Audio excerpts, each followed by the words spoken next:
It's Wednesday, January 21st. The real reason is mental health. Ottawa Senators goalie Linus Ullmark breaks his silence on his leave of absence. I understand, but it's so hard to justify the wait time. An Ottawa man is sharing his wife's experience of waiting 3 hours for an ambulance after breaking her legs. And the city unveils programming for Ottawa's 200th birthday. Your Morning Ottawa starts right now.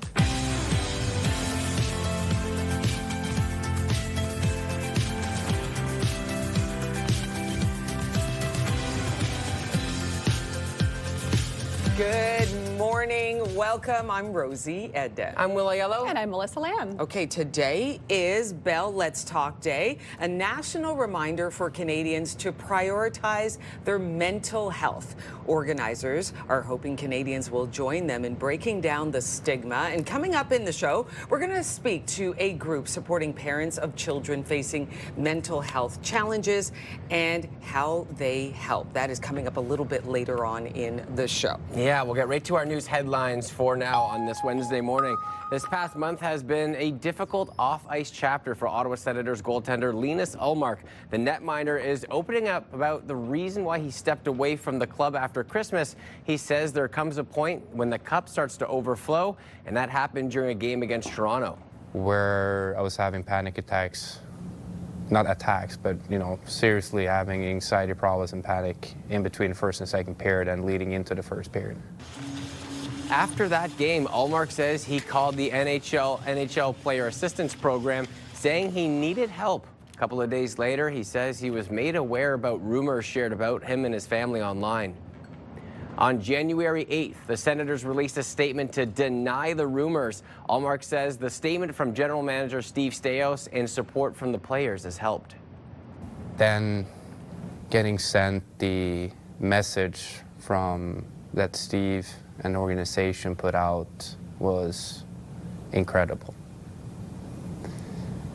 And then to hear all the nice things that the guys said in the locker room after coming home, it was heartwarming.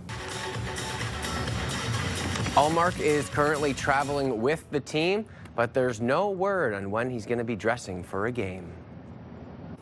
An Ottawa man is sharing his wife's painful experience after they waited 3 hours for an ambulance to arrive after breaking her legs. 75-year-old Sandy Kratzberg took a fall on December 21st, breaking her femur in one leg and tibia in the other. 911 was called, but what followed was a painfully long 3-hour wait until paramedics finally arrived to deliver care. Sandy's husband, Sid, told us the first ambulance arrived after 2 hours. As we were looking out the window, the ambulance turned around and left. About 5 to 10 minutes later, the dispatcher called and said that, oh, sorry, there was a life-threatening emergency. I understand, but it's so hard to justify the wait time. In a statement, Ottawa paramedics confirmed that 3 ambulances were in fact sent to Kratzberg's emergency, but the first 2 were redirected for life-threatening calls. The service says events that day were uncommon. A celebration of life was held for a well-known community champion who is no longer with us. Family, friends, and the community gathered at the Canadian Tire Centre to remember Tyson Lefebvre, who passed away on Christmas Day and whose love of hockey was second only to his love of helping others. As a child, he received a wish through Make-A-Wish Canada, meeting actor Adam Sandler, that sparked his mission to raising $1 million, helping 100 other children receive their wishes. Everyone who knows him loved him. We could see it tonight. He touched the heart of a lot of people. You were everything. There's a huge hole in our hearts. We miss you, and we'll love you forever, son. Friends and family say he lived by one simple motto: let's go have some fun. Tyson died on Christmas Day at the age of 25. It's a big birthday year for the city of Ottawa. An opportunity to show to Canadians that there's a place where you can come and celebrate, and there's big events going on throughout the year. We can draw more Canadian tourists. This year marks 200 years since its inception, and plans are being made for several celebrations. Events include everything from a world record shawarma attempt to a tulip-themed corn maze to art installations across the city. A spokesperson from Ottawa Tourism will join us in the 7 o'clock hour to provide more details. The federal government continues to issue notices to public servants that their jobs may be affected by the Comprehensive Expenditure Review. Innovation, Science and Economic Development confirms to CTV News Ottawa that 1,100 employees were told last week they would receive notices their positions may be impacted. The department plans to reduce its workforce by 45 executive and 569 non-executive positions over the next 2 years. An Ottawa councillor is calling on OC Transpo to treat the current bus shortage like an emergency water main repair. Sean Menard says OC Transpo should be purchasing used buses as soon as possible.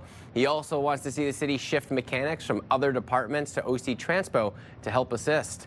OC Transpo has been forced to cancel hundreds of bus trips because of much needed maintenance work and an aging bus fleet. Last week, the transit service announced that it was reducing the weekday schedule by 255 trips a day, which will require 20 fewer buses each day. The Ottawa Senators were looking to get back in the win column on the road against the Columbus Blue Jackets. Stutzla winds across the top, gets ahead of steam, in comes Stutzla, shoots, scores! What a drive by Tim Stutzla, possession clinic. Stutzla makes it 2-1 in the first. James Reimer got the start in the net, and he was great, stopping 21 of 22 shots he faced. Ottawa wins 4-1. The Sens wrap this 3-game road trip in Nashville against the Predators tomorrow. Cirque du Soleil's Big Top will return to Ottawa later this year. The popular show Lucia will perform under the Big Top tent at the Saint Laurent Center. And according to Cirque du Soleil, Lucia is inspired by the people, places, and stories that define Mexico. I love these shows so much. Every single time you go to one, like the storyline, they're so powerful. It's almost like you're in that fantasy land when you're watching, and it's, oh, they're just the best. The acrobatics is out of this world. The costume, the set, the design, it's beautiful. Well done. Love it. I think we might have to make a trip there. Yeah, that might be a live on location. I don't know. Could be. Maybe. Our forecast today, we're expecting more snow. Can you believe it? More snow on the way. Yes, more snow today, and then very cold conditions as we head in through the weekend. So yes, it's definitely that mid-January feeling where it's very cold and very snowy. We are sitting at -12 to start off our day. Feels closer to -19 this hour, so make sure you're dressed warmly. It is chilly outside. -8 in Kingston, -9 in Trenton, -10 to start off your morning out in Cornwall. So in our skies today, this morning, it will be a cloudy start to your morning. We could see a little bit of sunshine to kick off your day. There is a chance that we could see some scattered flurries early this morning as well, kind of popping up here and there. Then starting around noon hour today, that's when we're expecting periods of light snow. Now this light snow will last till about 6, 7 o'clock tonight. Then it will taper off to some flurries into the overnight. We could see 2 upwards of 4 centimeters of snow. So most of the heavy snow from noon hour till about 6, 7 o'clock tonight. Then it will taper off to some flurries. We're still expecting some flurries in our overnight tonight, where we could see another 2 centimeters of snow. Then early tomorrow morning, and temperatures are different today. It's going to be colder into the afternoon, and we'll gradually warm up into the overnight tonight. So we will see warmer conditions in through our overnight. Today's daytime high temperatures hovering around -7 throughout most of the day today. Again, we're expecting 2 upwards of 4 centimeters of snow in the forecast into your afternoon. And temperatures throughout the region very similar to what we're dealing with here in Ottawa, fairly average and normal for this time of the year. -6 is your high in Cornwall, -7 for the Valley today. Slightly warmer for Trenton, Kingston area, sitting at -1 into your day ahead. -7 is your high as well over in Gatineau. So over the next couple of days, that's when we're going to see the bitter cold temperatures as we head through the weekend forecast. So temperatures, as you can see tonight, slightly warmer than this afternoon, hovering around -6 into your overnight. We're expecting all that snow on the way by about 8 o'clock tonight. Then flurries overnight. Tomorrow morning will actually be warmer than into the afternoon. So it'll start off warmer, then kind of cool off in through your day ahead.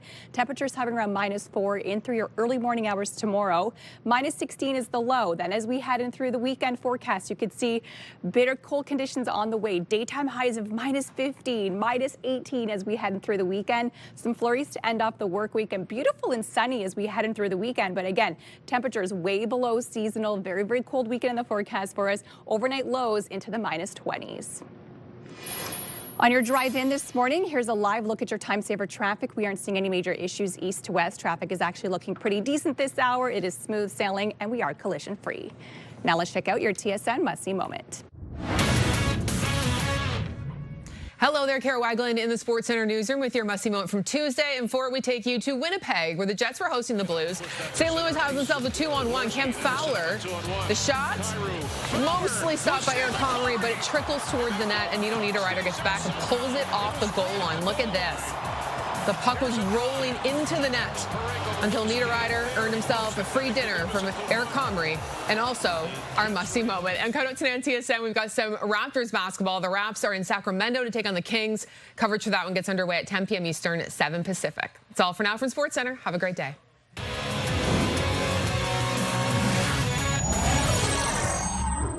Well, it is Bell Let's Talk Day, and we are going to be speaking to two organizations supported by the Bell Let's Talk Community Mental Health Fund. That's coming up in the 7 and the 8 o'clock hour, so we'll be highlighting that throughout the show on your Wednesday. For now, we head outside through our Centennial Glass Skycam, and temperatures still, we're going to say, feeling probably tropical compared to what we're going to experience over the next couple of days. Frigid temperatures on the way into the weekend. We'll keep you cozy. Stay with us, everyone. It is 6:11 on your Wednesday.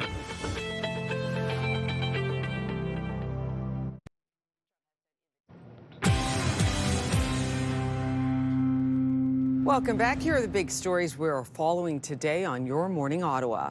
Senators goalie Linus Ullmark has broken his silence on his leave of absence, citing mental health and addressing online rumors. An Ottawa man is sharing his wife's harrowing story of waiting for an ambulance after breaking her legs. He says they had to wait 3 hours for one to arrive. The City of Ottawa has unveiled plans for its 200th birthday. This includes programming throughout the year with a focus on arts and Indigenous storytelling. Now, a check on the forecast. Oh, and what we're seeing today might feel a little bit cool this morning, but it's just a small taste of what's to come, as I imagine Environment Canada will release an extreme cold warning with some very cold overnight lows in our near future. Today, though, still some snow to fall, temperatures reaching -6, -7 degrees at the warmest point throughout the day, so continue to bundle up.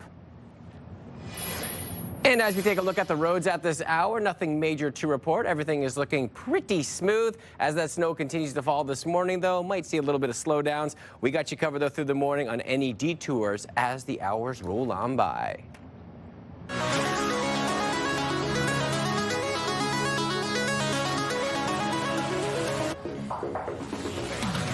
Kawiki Point is formerly known as Nepean Point, overlooking the Ottawa River. CTV's Tyler Fleming explores the damage and the potential cost of the repair. Kawiki Point offers sweeping views of the National Capital Region, and at its tip, Whispering Point, an architectural shelter lined with glowing Alaskan yellow cedar beams. It's a kind of a beautiful reminder of Indigenous lands we live on.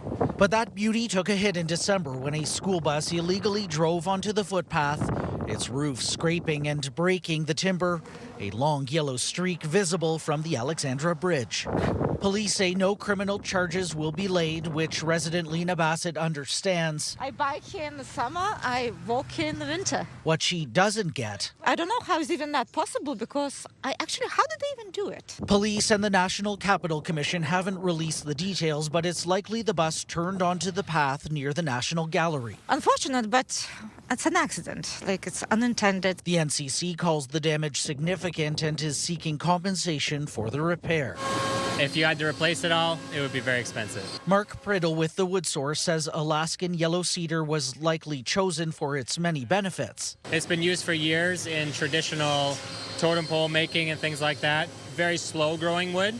And because of that, it gives it some of its density and some of its rot-resistant characteristics. The northern BC grown wood can cost upwards of $10 a board foot.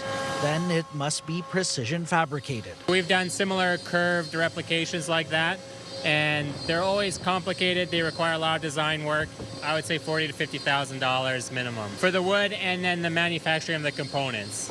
The NCC says repairs will begin as soon as possible. And I'm just very happy that nobody got hurt, so it could have been worse. Tyler Fleming, CTV News. I mean, it's funny, right? When you hear the first comment, it's like, how does this even happen? But now that's in the past, and now they just have to focus on how can we fix this in the most cost beneficial way. And of course, it comes at a time when the lumber is going to be a little bit more expensive. And it's a particular type of wood, too, that they need for that. You know what? That point, when it was finally open, Kaweki Point, I went up there in the summer. It is a most pristine, beautiful, meditative spot.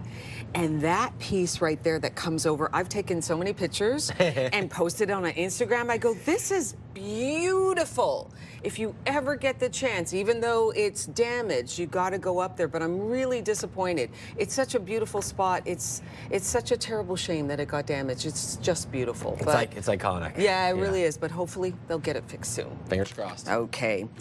Prime Minister Mark Carney delivered a frank assessment of how he views the world in a provocative speech in Davos, Switzerland on Tuesday, where he said the long-standing U.S.-led rules-based international order is over, and middle powers like Canada must pivot to avoid falling prey to further coercion from powerful actors. Let's bring in Bill Carroll from the Morning Rush on 580 CFRA to get his thoughts. Good morning to you, Bill.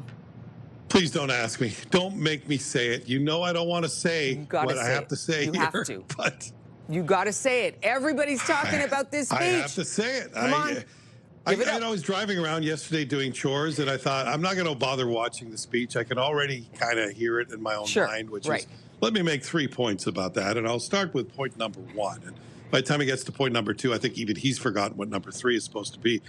And, you know, the background is I've been unimpressed with how fawning he's been over the U.S. president. And so there was a little irony in some of his speech. But, okay, just say it, Bill. You're right. All of you people, including some of my conservative, longtime conservative voting friends, called me to say, Bill, you got to watch this speech. It was a great speech. Yeah, There's really no was. doubt. I know that Justin Trudeau was speaking on the sidelines at the same time, or on the same day at least.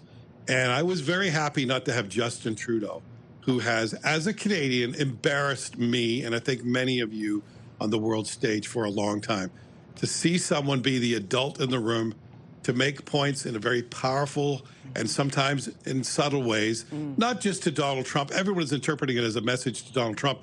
That was certainly there. But there was also a message to what he called the middle power leaders, to European leaders especially, about how they left Canada hanging a year ago because when our sovereignty was being threatened, they were trying to make deals with Donald Trump. And that message, I think they'll wake up this morning and realize was for them as well. So it was an excellent speech, and I think he's the talk of the world at the moment.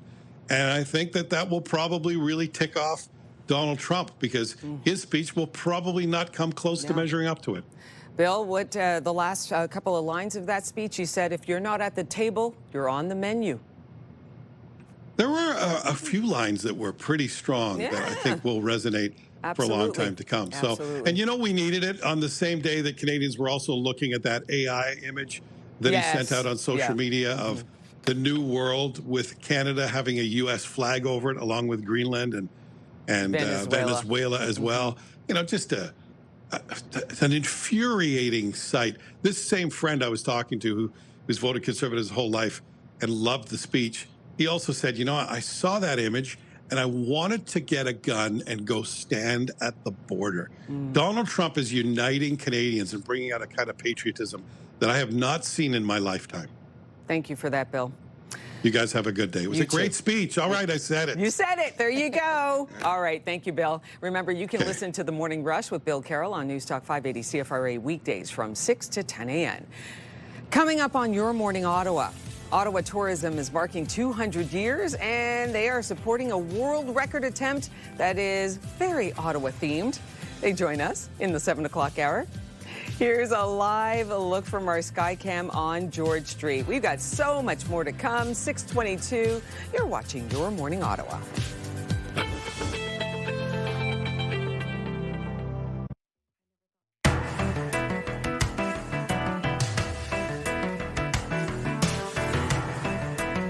Today is Bell Let's Talk Day, a national reminder for Canadians to prioritize their mental health and join them in breaking down the stigma. This year's theme, taking a moment for mental health. So today we're starting the conversation with you.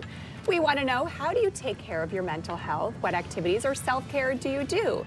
So Rosie, let's start with you today. Get the body moving. Yeah. Yeah, and almost like break down some of those muscle fibers to build them back up. Oh, yeah. There you go. Oh, and the sun in the back. Now we're talking. Outside. I just have weights lying around the house. So even if I can't get to the gym, I need to move. And then I like to use weights, right, for that counter, right, to add that resistance. And yes, it burns a little bit, but then it just feels so good. And then I just go, I'm alive. I'm alive. I know not everyone can maybe do pull-ups, but you can grab a weight. Doesn't have to be heavy, and you can do it. I love those. I love hate ab rollers. Oh, yeah. I hate ab rolling. I really do. But 2 days later, I'm so nice and sore, and there's something about that soreness in the muscles. I go, I'm alive, Will. It hurts so good, right? What about you, Will? And it's probably no surprise to many, but you know what? I'm going to piggyback on you. There you go. And I'm going to say fitness as well. Baby. Yeah, you know, like obviously, so the last few years I've been heavily involved in CrossFit as a CrossFit coach and then an athlete in some degree, but just moving the body. I love when you do that, the handstand. The handstand walking, like Oh, gymnastics is super fun. It's the best way to, whatever's going on in your world, you get to exercise it out, but it's also community-based because when you go to the gym, you have a social aspect. Here's a competition with me and my friend from Kitchener, then we did the High Rocks event. Amazing. And I just love everything about it, and I think that it can help. How do you feel when you do that? Do you like kind of blank out and just focus on the movement and like whatever might be bothering you that day, you're like good, and then you just focus on it? Definitely, especially with some of the Olympic lifting and gymnastics, you have to be so focused on the technique work. So it's like you can't even think about anything else. So it's like a little meditation. Can't speak highly enough about it. Wonderful. So that is the question for you today. We want to know, since it is Bell Let's Talk Day, how do you take care of your mental health? You can send us an email right now to yourmorningottawa@ctv.ca, and we'll share your comments throughout the show. And coming up, exposure to cold temperatures without adequate protection can result in frostbite. We are paging Dr. Paul to get his advice on frostbite prevention and treatment. We'll be right back.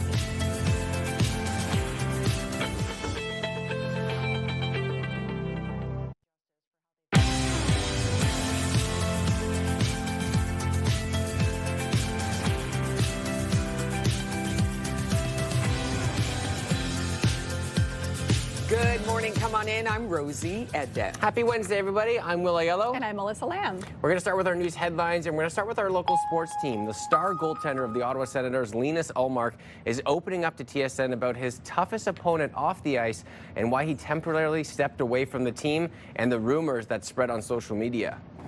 The real reason is mental health.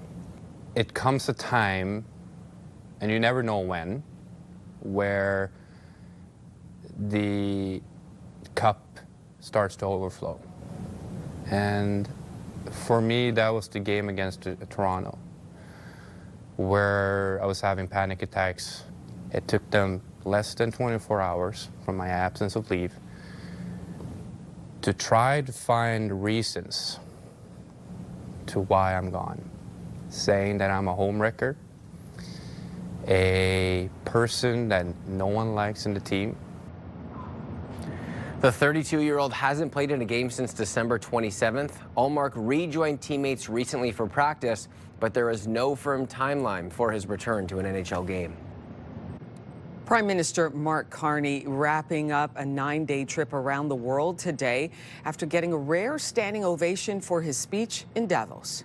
In a world of great power rivalry, the countries in between have a choice: compete with each other for favor, or to combine to create a third path with impact. Prime Minister Mark Carney told a room full of leaders that the world order is not transitioning, it's rupturing. He says countries like Canada must change how we operate. Prime Minister Carney also spoke directly about Greenland and U.S. President Trump's plans to take it over, saying Canada strongly opposes tariffs on Greenland. An Ottawa man is sharing his wife's painful experience after they waited 3 hours for an ambulance to arrive after breaking her legs. 75-year-old Sandy Kratzberg took a fall on December 21st, breaking her femur in one leg and tibia in the other. 911 was called, but what followed was a painfully long 3-hour wait until paramedics finally arrived to deliver care. Sandy's husband, Sid, told us the first ambulance arrived after 2 hours. As we were looking out the window, the ambulance turned around and left. About 5 to 10 minutes later, the dispatcher called and said that, oh, sorry, there was a life-threatening emergency. I understand, but it's so hard to justify the wait time. In a statement, Ottawa paramedics confirmed that 3 ambulances were in fact sent to Kratzenberg's emergency, but the first 2 were redirected for life-threatening calls. The service says events that day were uncommon. A celebration of life was held for a well-known community champion who is no longer with us. Family, friends, and the community gathered at the Canadian Tire Centre to remember Tyson Lefebvre, who passed away on Christmas Day and whose love of hockey was second only to his love of helping others. As a child, he received a wish through Make-A-Wish Canada, meeting actor Adam Sandler, and that sparked his mission to $1 million, raising $1 million, helping 100 other children receive their wishes. Everyone who knows him loved him. We could see it tonight. Like he touched the heart of a lot of people. You were everything. There's a huge hole in our hearts. We miss you, and we'll love you forever, son. Friends and family say that he lived by one simple motto: let's go have some fun. Tyson died on Christmas Day at the age of 25. 4 pets are dead after a fire in Vanier. A resident called 911 early Tuesday morning reporting smoke and flames in the basement of a home on Dieppe Street. All 4 residents living in the home managed to escape. 3 cats and a dog were found unconscious inside the home and died from their injuries. The cause of the fire is under investigation. Local shops say the price of coffee is grounds for concern as the cost of beans continues to spike. StatsCan says the price went up 30% last year, but some say that number could be higher. Our price increase was between 40 and 45% rather than 30% because, again, a higher quality coffee, attract, definitely higher prices. We had to absorb, most of it. We did have a small increase.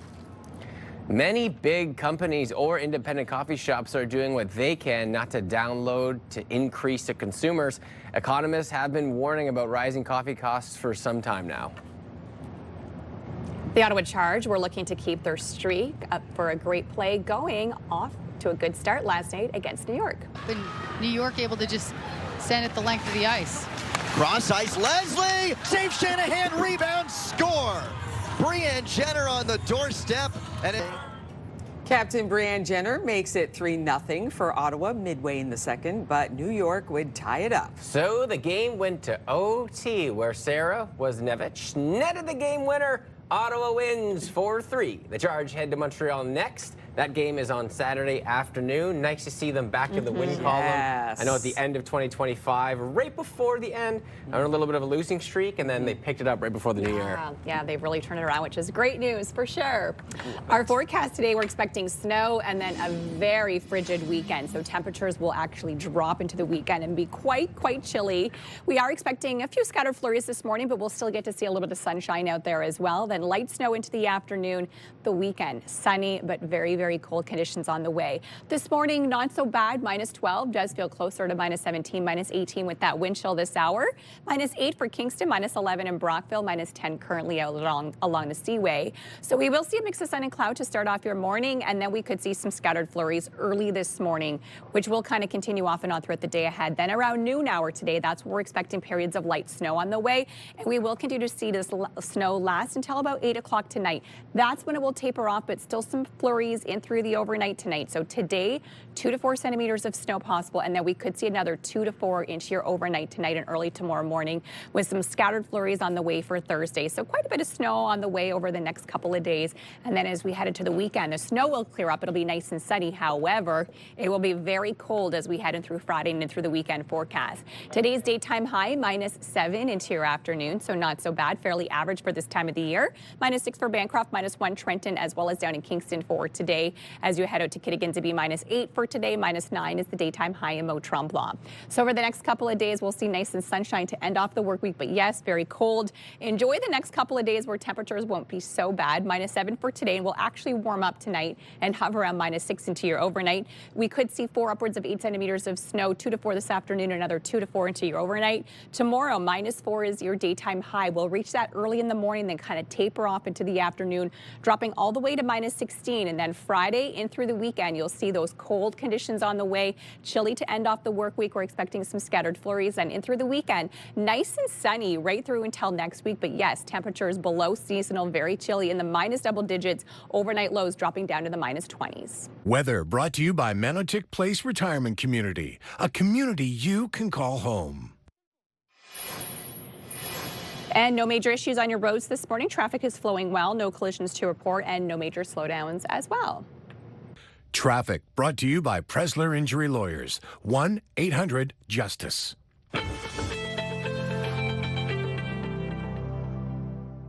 The most important part of any journey is to arrive safely. Hi, I'm Patricia Bowl. And I'm Stefan Keys from CTV. Distracted or impaired driving can have devastating consequences.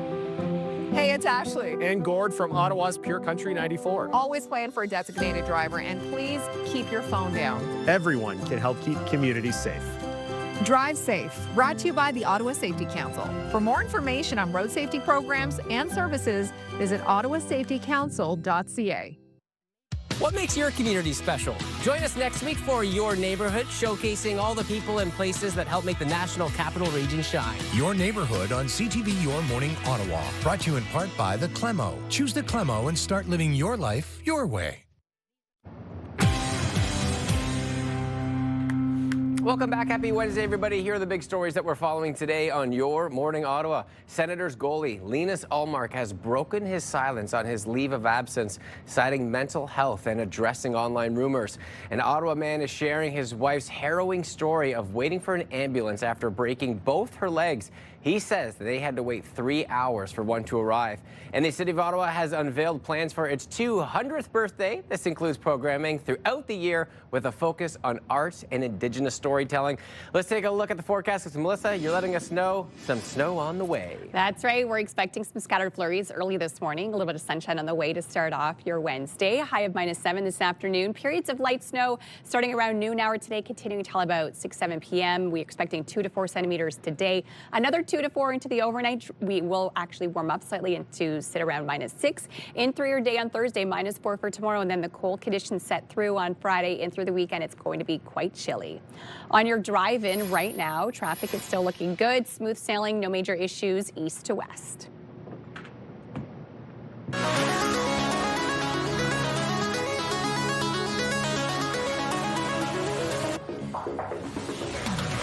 Ottawa Senators goalie Linus Ullmark is breaking his silence over online rumors of infidelity being the reason for his leave of absence. The star athlete spoke with TSN's Claire Hanna. The full 26-minute interview is on the network's YouTube channel, but here's some of what he had to say. Normally, when somebody takes a leave of absence, we'd want to respect the privacy, but given the fact that your leave became so public and that the organization also released a statement that was very strongly worded, we have to ask, why did you take the leave of absence? So the real reason is mental health.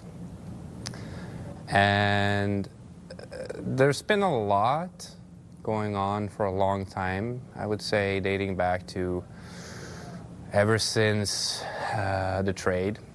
Things has been piling on, off the ice, on the ice, stuff like that. And it comes a time, and you never know when, where the cup starts to overflow. And For me, that was the game against Toronto, where I was having panic attacks, not attacks, but, you know, seriously having anxiety problems and panic in between first and second period and leading into the first period.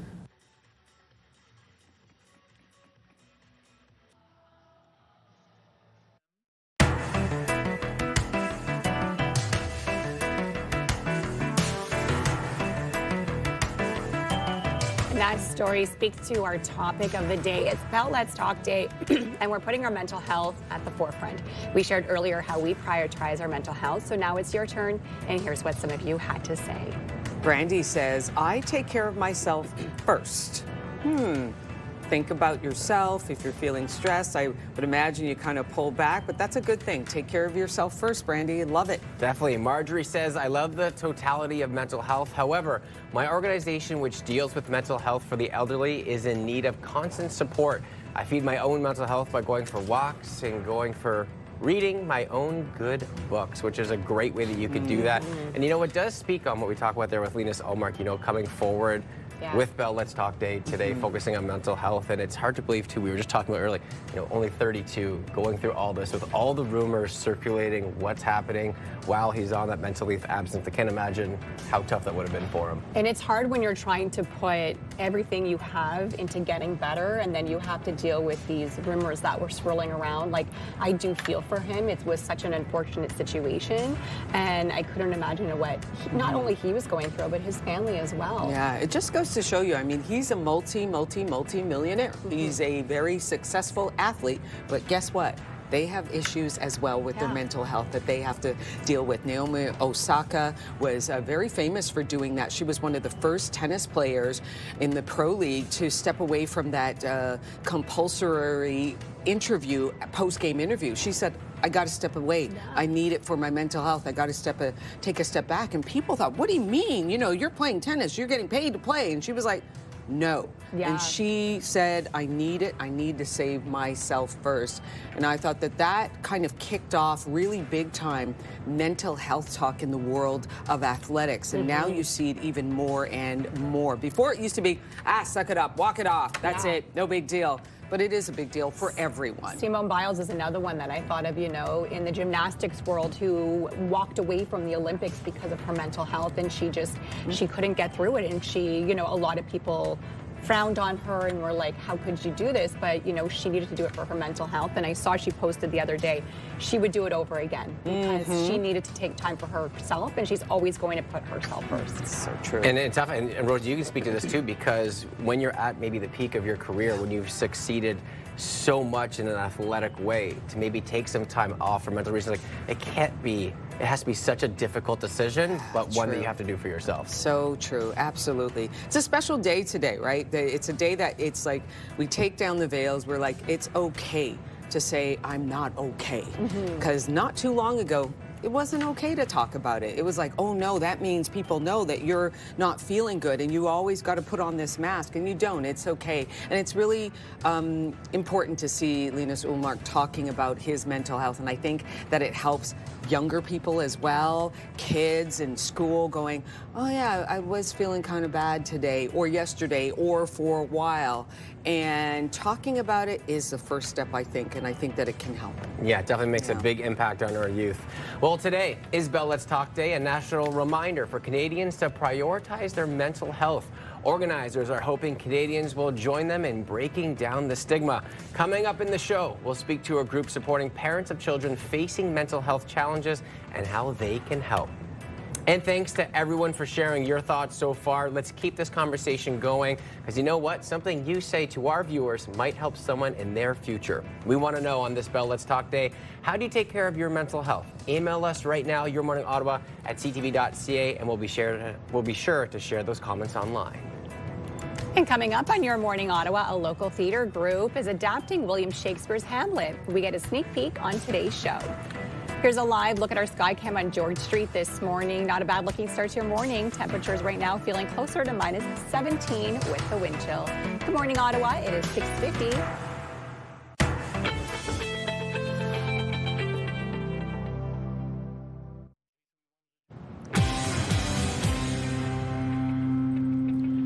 It's time now for your morning fix, and an ancient tradition is being celebrated at a new museum. The Samurai Museum has opened in Tokyo. Items on display span 700 years of history. Visitors can check out the displays, see live demonstrations, and even try on a few pieces of armor. Some of the workers at the museum are descendants from samurai clans. They're hoping its popularity with visitors will spark more interest among people in Japan. I think this is so cool. Right? Growing up with some anime stuff with like Street Fighter, and then watching like Jet Li and Jackie Chan, and you see like the history of the samurai and how they incorporate that at their young lives, like having the armor there and the history. Oh, it would just be so cool to see. Absolutely. Very, very fascinating stuff indeed. Well, these high school students are earning high marks in fades. That's right. London's Westminster Secondary School is now offering a barbering course. Many of the students were already DIY barbers who learned through online videos, and now they're getting their hands on training with all the proper equipment. The class is also a way for fellow students to get a free haircut. Nice. Isn't this amazing? The fade has really taken over the younger generation. I love kids learning life skills in school too, right? Like there's more to it than just learning through books. Like there's so much hands-on learning that can be done. And hey, if you can learn to cut your own hair and cut your friend's hair, save a couple bucks along the way. Yeah, you can start a business too. You can do a good fade. You'll get paid good money for that, for sure. I mean, we used to have shop and hairdressing in high school. Oh, nice. Yeah. Actual that you can actually take and then get like a certificate. Learning. And go out and be have your own business. Well, it's so helpful, right? Because there's so many jobs out there that are beyond just the traditional programming that you learn at school. Hairdressing, construction, all those things. So if you can actually start learning that at a young age, it'll help you tremendously in the future. Like learning how to change your own tires in a shop class, right? Like life skills. Yeah, absolutely. And the gloves and trappers were off last night in Florida for a rare on-ice spectacle, an old-fashioned goalie throwdown. And here comes Bobrovsky all the way down the ice. And Bobrovsky's got the gloves off, and he's going after the Delkovich. We've got a goalie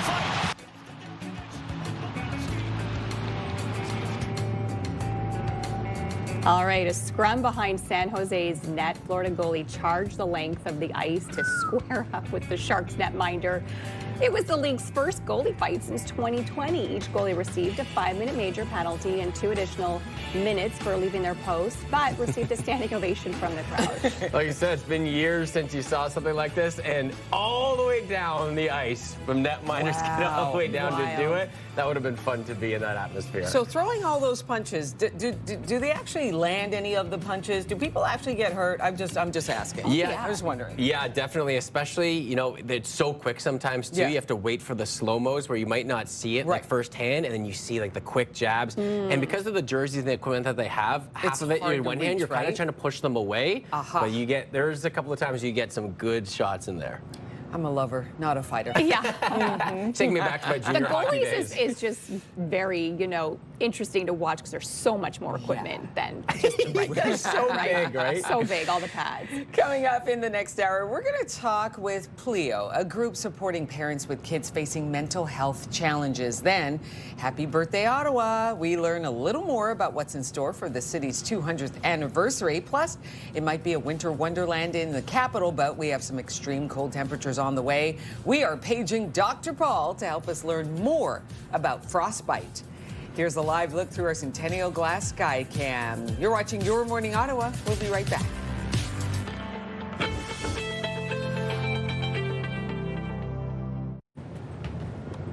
It's Wednesday, January 21st.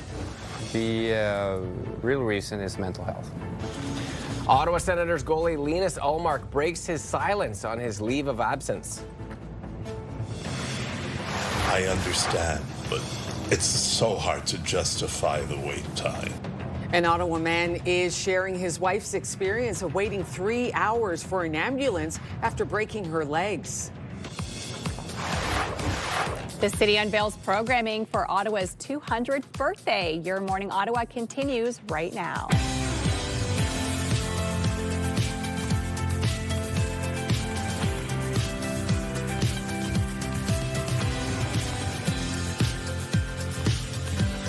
Good morning. Come on in. I'm Rosie Edda. I'm Willa Yellow. And I'm Melissa Lamb. Today is Bell Let's Talk Day, a national reminder for Canadians to prioritize their mental health. Organizers are hoping Canadians will join them in breaking down the stigma. Coming up in the show, we'll speak to a group supporting parents of children facing mental health challenges and how they help.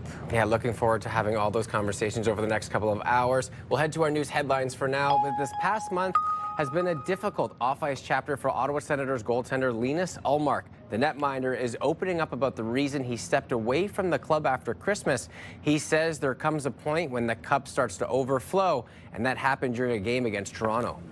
Where I was having panic attacks, not attacks, but, seriously having anxiety problems and panic in between first and second period and leading into the first period. After that game, Ullmark says that he called the NHL Player Assistance Program, saying he needed help. A couple of days later, he says he was made aware about rumors shared about him and his family online. On January 8th, the Senators released a statement to deny the rumors. Ullmark says the statement from General Manager Steve Staios and support from the players has helped. Then getting sent the message from that Steve and the organization put out was incredible. And then to hear all the nice things that the guys said in the locker room after coming home, it was heartwarming. Ullmark is currently traveling with the team, but there's no word on when he will dress for a game. An Ottawa man is sharing his wife's painful experience after they waited 3 hours for an ambulance to arrive after breaking her legs. 75-year-old Sandy Kratzberg took a fall on December 21st, breaking her femur in one leg and tibia in the other. 911 was called, but what followed was a painfully long 3-hour wait until paramedics finally arrived to deliver care. Sandy's husband, Sid, told us the first ambulance arrived after 2 hours. As we were looking out the window, the ambulance turned around and left. About 5 to 10 minutes later, the dispatcher called and said that, oh, sorry, there was a life-threatening emergency. I understand, but it's so hard to justify the wait time. In a statement, Ottawa paramedics confirmed that 3 ambulances were in fact sent to Kratzberg's emergency, but the first 2 were redirected for life-threatening calls. The service says events that day were uncommon. A celebration of life was held for a well-known community champion who is no longer with us. Family, friends, and the community gathered at the Canadian Tire Centre to remember Tyson Lefebvre, who passed away on Christmas Day and whose love of hockey was second only to his love of helping others. As a child, he received a wish through Make-A-Wish Canada, meeting actor Adam Sandler that sparked his mission to $1 million, raising $1 million, helping 100 other children receive their wishes. Everyone who knows him loved him. We could see it tonight. He touched the heart of a lot of people. You were everything. There's a huge hole in our hearts. We miss you, and we'll love you forever, son. Friends and family say that he lived by one simple motto: let's go have some fun. Tyson died on Christmas Day at the age of 25. Shifting gears now, it's a big birthday year for the city of Ottawa. An opportunity to show to Canadians that there's a place where you can come and celebrate, and there's big events going on throughout the year. We can draw more Canadian tourists. This year marks 200 years since its inception, and plans are being made for several celebrations. Events include everything from a world record shawarma attempt to a tulip-themed corn maze to art installations across the city. A spokesperson from Ottawa Tourism will join us a little bit later to provide more details. The federal government continues to issue notices to public servants that their jobs may be affected by the Comprehensive Expenditure Review. Innovation, Science and Economic Development confirms to CTV News Ottawa that 1,100 employees were told last week they would receive notices their position may be impacted. The department plans to reduce its workforce by 45 executive and 569 non-executive positions over the next 2 years. An Ottawa councillor is calling on OC Transpo to treat the current bus shortage like an emergency water main repair. Sean Menard says OC Transpo should be purchasing used buses as soon as possible. He also wants the city to shift mechanics from other departments to OC Transpo to assist. OC Transpo has been forced to cancel hundreds of bus trips because of much-needed maintenance work and an aging bus fleet. Last week, the transit service announced it was reducing the weekday schedule by 255 trips a day, which will require 20 fewer buses each day. The Ottawa Senators were looking to get back in the win column on the road against the Columbus Blue Jackets. Stutzla winds across the top, gets ahead of steam, in comes Stutzla, shoots, scores! What a drive by Tim Stutzla makes it 2-1 in the first. James Reimer got the start in net, and he was pretty good, stopping 21 of 22 shots that he faced. Ottawa wins 4-1. The Sens wrap this 3-game road trip in Nashville against the Predators tomorrow. The Toronto Blue Jays are kicking off celebrations for their 50th season. Franchises cement themselves in history. Years of building, years of grit, and pure joy. Let's start the hype now. The Blue Jays releasing a video on social media with the caption, "From coast to coast to coast, generation to generation, 50 seasons, Canada's team." The Jays also unveiled a special 50th season logo for the jerseys. Single game tickets for the upcoming season go on sale tomorrow morning. Exciting times. It's funny, right? Because you watch that, you start getting excited, and then you are quickly reminded about the heartbreaking loss, and then you start thinking about the new season as well. Yeah. Well, there's always next year, as they say, which is this year, right? That's right. Before you know it, it'll be spring training. Exactly. Snap your fingers. Hey, there you go. We got some colleagues that have already talked about 25 days till camp, 25 days till the airport, you know, so people are very excited, especially around our newsroom. Yeah. And we do have your weather picture of the day today, and this was sent to us from Steve. Look at this. It's Constance Bay's light show. Absolutely stunning. Weather picture brought to you by Box Me Up. Moving, staging, renovating, just box me up. And of course, we want to hear from you. We would love to see your weather pictures. All you have to do is send them to us and email them, weathershots@ctv.ca. Again, that email address is weathershots@ctv.ca. We are in for a bit of a snowy day in the forecast for us this morning, and not so bad temperature-wise into the afternoon. Will be average conditions for today. -7 is our high. Normal is around -6.3 degrees, so fairly average. Won't be the coldest day on the forecast for us. The coldest day was set back in 1943 at -31.1 degrees, so we'll go near that today. The sun should be up shortly around 7:33 a.m. and set just before 5 p.m. later on tonight. So the sun is getting closer to setting after 5, which is great to see the longer days.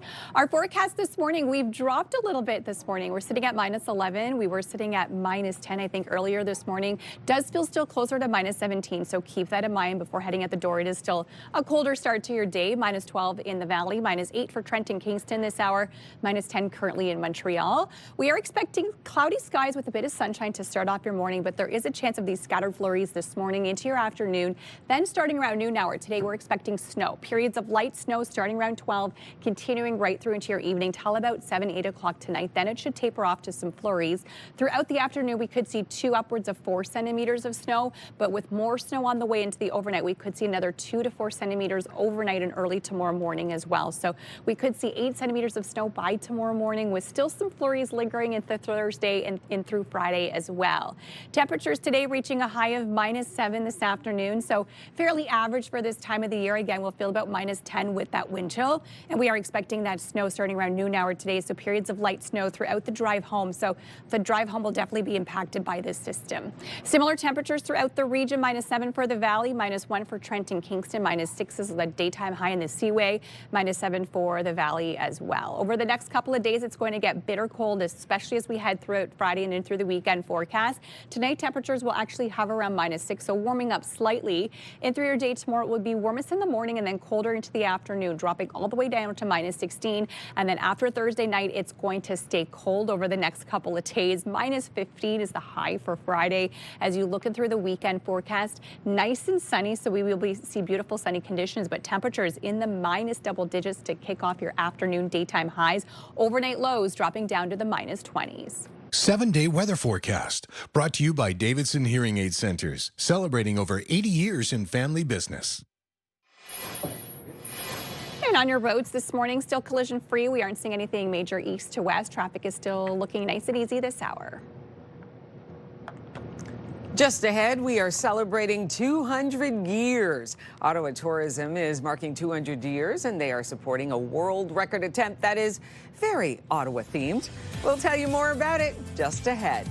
Here's a live look through our Centennial Glass Skycam. 7:11. We'll be right back after this.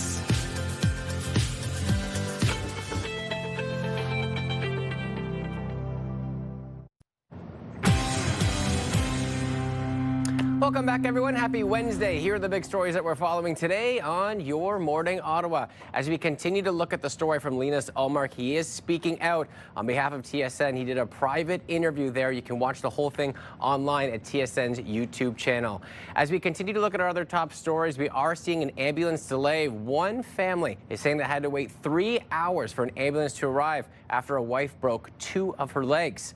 And as we look at our final story for the day today, Ottawa turning 200. We're going to be speaking about some of the activities that they have throughout the year. But for now, we head to Melissa for a check on the forecast and some snow. We are expecting that snow on the way into your afternoon today. Could still see a few scattered flurries early this morning. Temperatures hovering around -12.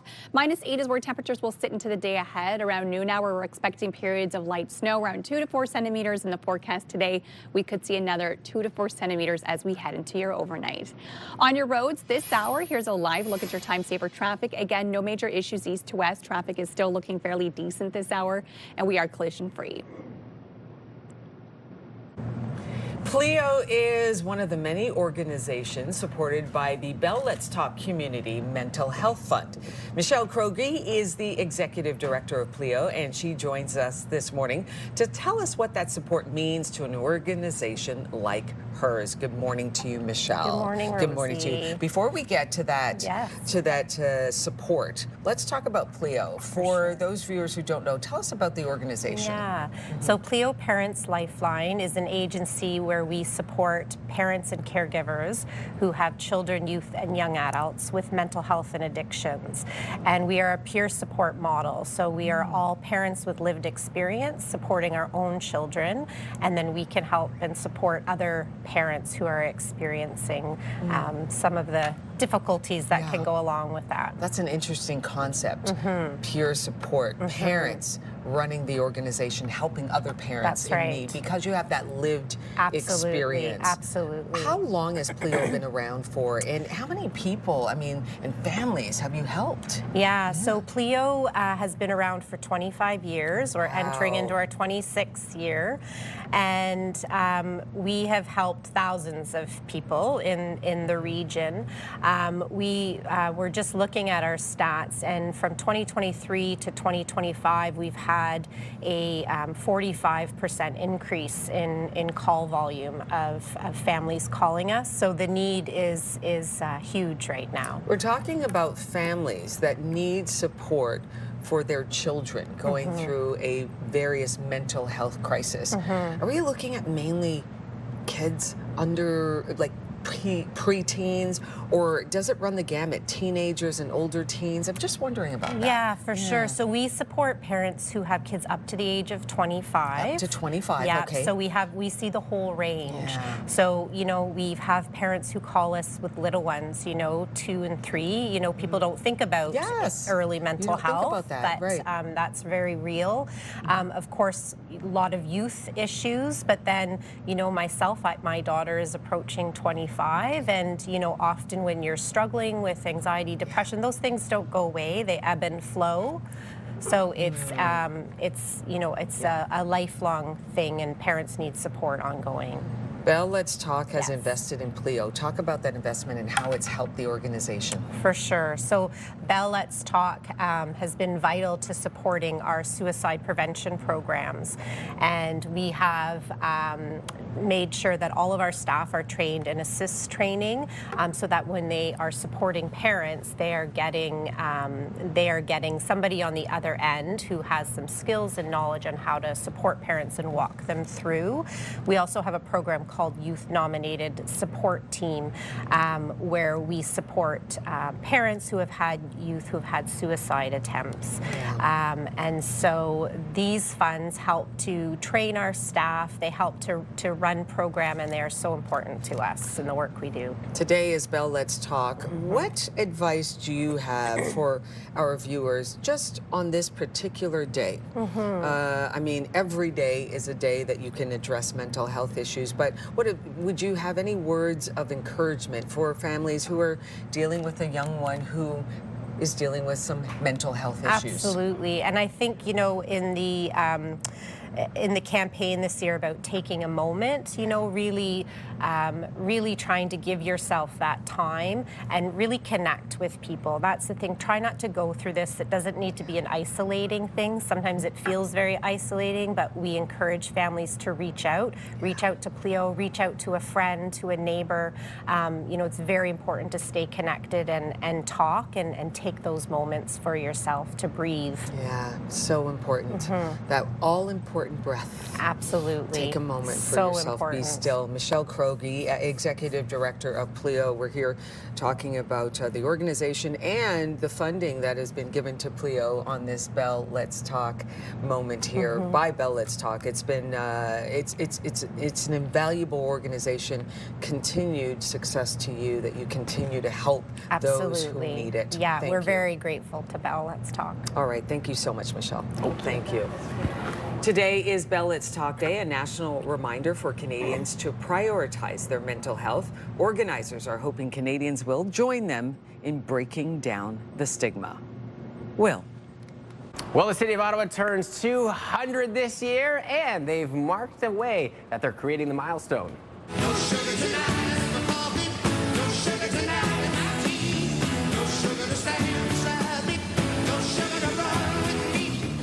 What a birthday. It has already been revealed that the guests who will be reuniting for a special day at Blues Fest this year. There's also a family-friendly block party, and we have much more to come. Catherine Callery with Ottawa Tourism is here. Good morning to you. Good morning. I love that, you know, we're turning 200th birthday. This is obviously a big milestone. What are some of the ways that we're celebrating with some projects this year? Well, we just announced a bunch of programming yesterday, and it's a lineup of all kinds of different diverse things, from large-scale art installations to block parties to francophone cultural things to culinary events. It's just a wild array of a bunch of things for the whole year to celebrate the 200th. I love that, and we're going to go for a world record. We'll talk about that shortly, and something that I'm very excited about. There's been a major focus on Indigenous storytelling throughout this celebration. Yeah, absolutely. So the point, of course, is to mark the milestone of Ottawa turning 200. But, of course, this has been Anishinaabe Algonquin territory for millennia before that. And so this is also an opportunity to use that as a platform to share those stories and Indigenous culture of the area, and really kind of bring that authenticity into the picture, especially for visitors. Visitors always really love to connect with Algonquin experiences here in the area. And it's amazing when you hear those stories, right? Something that you probably wouldn't be made aware of. When you hear those Indigenous stories and the history that is right here in the capital, it's amazing. It's really anchored in that sense of place, and it explains kind of why this place is the way that it is, really. So, I mean, it's a wonderful thing to include absolutely in the celebrations around this milestone. Okay, when I moved away from here 8 years ago, okay, I traveled to Northeastern Ontario. I was in Sudbury for 4 years. Then I was in Kitchener. One of the most we'll say, missed items that I had was shawarma. Okay, Ottawa, the shawarma capital of Canada. We have to call it that. What's going on with the celebration in relation to shawarma? So that yesterday when we were announcing the programming was the biggest gasp and excitement in the crowd. I could not believe how much, I mean, everybody has an opinion about shawarma. But this year in June for Shawarma Fest, we are going to try to break the world record for the longest shawarma. And we're going to do it. And then after we break the world record, I'm very positive that this is going to happen. Then after that, the food gets donated to our food security partners. So people in need are also brought into the celebrations and are part of the whole thing. I love that because, you know, anyone in Ottawa can tell you that there's like shawarma is just on every corner. It's a part of the city's culture here with that. So I love that we're going for that, tying into the 200th birthday. Everyone has an opinion about shawarma. It's amazing. And which one's the best? How do you like that? Anyway, we could talk about that for hours. Refocusing on the anniversary, you know, 200th birthday coming up. How long has this been planned for? Because obviously, you know, you got the 100, 150, 200. How long have you guys been planning for this? Yeah, well, discussions have been underway for a while. The mayor struck a 200th committee, which Ottawa Tourism is part of. Lots of community partners are part of this.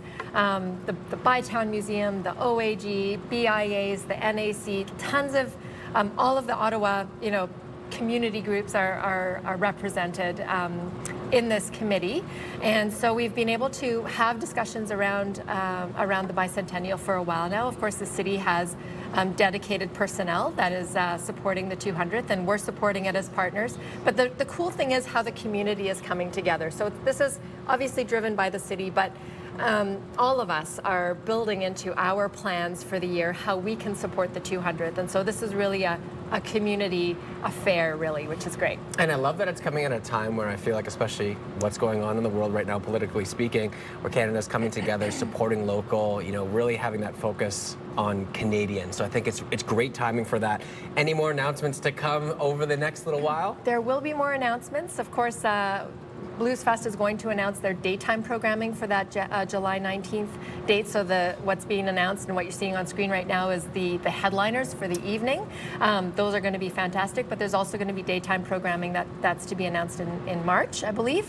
And there's going to be other announcements throughout the year. So, you know, the fun doesn't stop, but we've kicked it off with aplomb yesterday. I love that. That's been the slogan. The fun doesn't stop. Ottawa's 200th birthday. We're going to get a t-shirt made that says that. What do you think? I love that. Catherine from Ottawa Tourism joining us this morning, just giving us some details about Ottawa celebrating its 200th birthday. Appreciate that, and I'm really looking forward to this year. Me too. All right, Melissa, over to you. Well, still to come here on Your Morning Ottawa. It might be a winter wonderland in the capital, but we have some extremely cold temperatures on the way. So coming up, exposure to cold temperatures without adequate protection can result in frostbite. What are the best ways to prevent it, and how do you treat it? We're paging Dr. Paul to get advice on frostbite prevention and treatment just after the break. Here's a live look through our Centennial Glass Skycam this morning, and yes, not a bad start to your day with the wind chill feels closer to -17 this hour.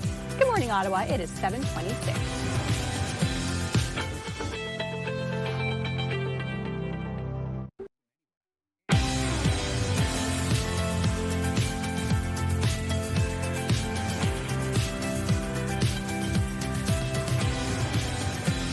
Good morning. Thanks so much for starting your day with us. I'm Rosie Edda. I'm Will Aiello. And I'm Melissa Lamb. And I know that it's about to get extremely cold, especially overnight. Imagine maybe we might see some cold warnings come into effect. Oh, especially I think as we head towards Friday and through the weekend. Absolutely. Okay. Overnight lows into the -20s. Whew, it's going to be a little bit chilly out there. Ooh, yeah. But there's some positive news. It's good for the ice rinks, for some of the ski hills, all that to be said in a positive way. And it is January, so we expect this. Like come January, I'm expecting it to feel like -30, You're right? so right about that. We had a little bit of January thaw, which we get. Yes. And then back to the freeze. Yes, exactly. We'll cover the full forecast coming up in the next few minutes, but first off, to our top stories. Yeah, and the star goaltender of the Ottawa Senators, Linus Ullmark, is opening up to TSN about his toughest opponent off the ice.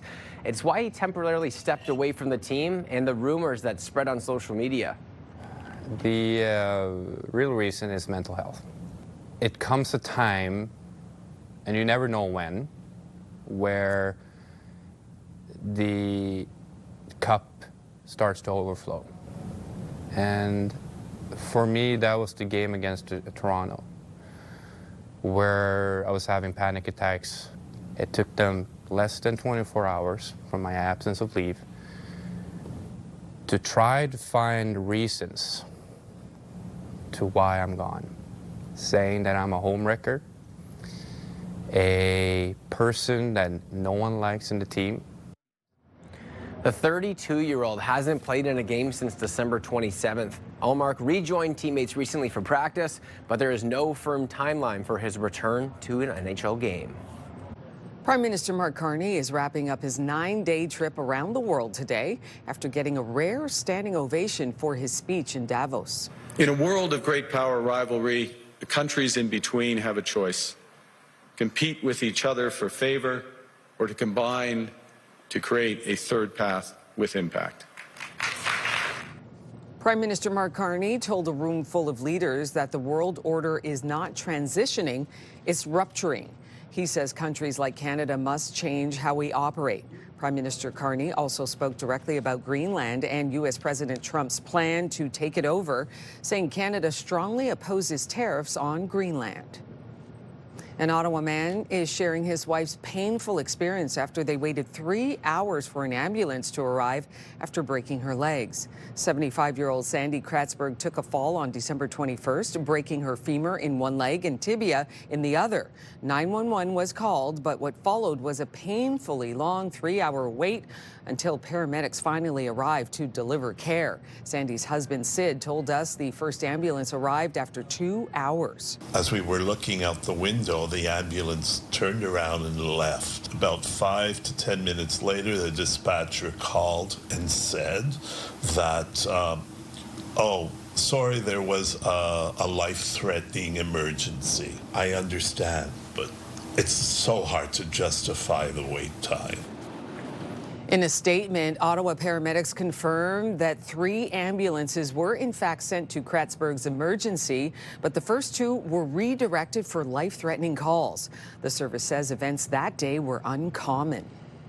A celebration of life was held for a well-known community champion who is no longer with us. Family, friends, and the community gathered at the Canadian Tire Centre to remember Tyson Lefebvre, who has passed away on Christmas Day and whose love of hockey was second only to his love of helping others. As a child, he received a wish through Make-A-Wish Canada, meeting actor Adam Sandler, and that sparked his mission to $1 million, raising $1 million, helping 100 other children receive their wishes. Everyone who knows him loved him. We could see it tonight. Like he touched the heart of a lot of people. You were everything. There's a huge hole in our hearts.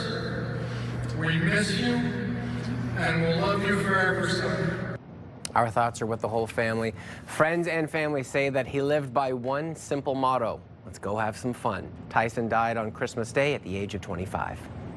4 pets are dead after a fire in Vanier. A resident called 911 early Tuesday morning, reporting smoke and flames in the basement of a home on Dieppe Street. All 4 residents living in the home managed to escape. 3 cats and a dog were found unconscious inside the home and died from their injuries. The cause of the fire is under investigation. Local shops say the price of coffee is grounds for concern as the cost of beans continues to spike. Stats Canada says the price went up 30% last year, but some say that number could be higher. Our price increase was between 40 and 45% rather than 30% because, again, a higher quality coffee, attract, definitely higher prices. We had to absorb, most of it. We did have a small increase. Many big companies or independent coffee shops are doing what they can not to download the increase to consumers. Economists have been warning about the rising coffee costs for quite some time. Police won't lay criminal charges after a school bus damaged Ottawa's newly built Kaweki Point, but the repair bill for the landmark lookout likely won't be cheap. It's quite expensive. It's been used for years in traditional totem pole making and things like that. According to the owner of the wood source in Manotick, the high-end Alaskan yellow cedar beams could cost a minimum of $40,000 to $50,000, and that's just for the wood, not including construction costs. The NCC says it's seeking compensation for the damage. The Northern Lights put on a spectacular display over parts of Germany. This was the scene in Germany Monday night. Oh my gosh, this is so amazing. According to the German Weather Service, it was caused by a geomagnetic solar storm. The National Oceanic and Atmospheric Administration says the Northern Lights should be visible in Ottawa and Eastern Ontario tonight, weather permitting, of course. Oh.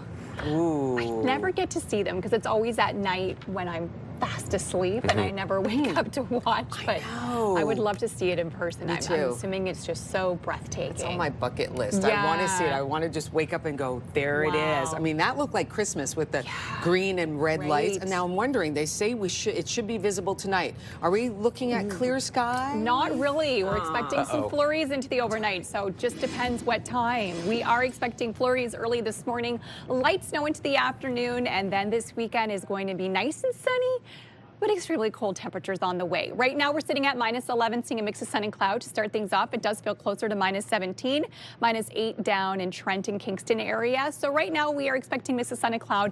That's what we will see throughout the next few hours. There is still a chance we could see some scattered flurries this morning. Then into the afternoon, snow on the way. So we're expecting 2 up to 4 centimeters of snow this afternoon from noon hour till about 6, 7 p.m. So it should impact the drive home. So keep that in mind. It could be a little bit slick on your roads later on this evening. Another 2 to 4 centimeters of snow overnight, so we could see more snow on the way into the overnight. So it will be a snowy 24 hours for us here in the city, lingering flurries in through Thursday and even through Friday as well. So we could see a couple more centimeters of snow tomorrow and then right through into your day on Friday before the cold weather arrives as we head in through Friday. So winds today gusting out of the southwest, gusting up to 20, 40 kilometers an hour, a little bit windier late this afternoon into your overnight. So that's why we could also see some blowing snow into the overnight today.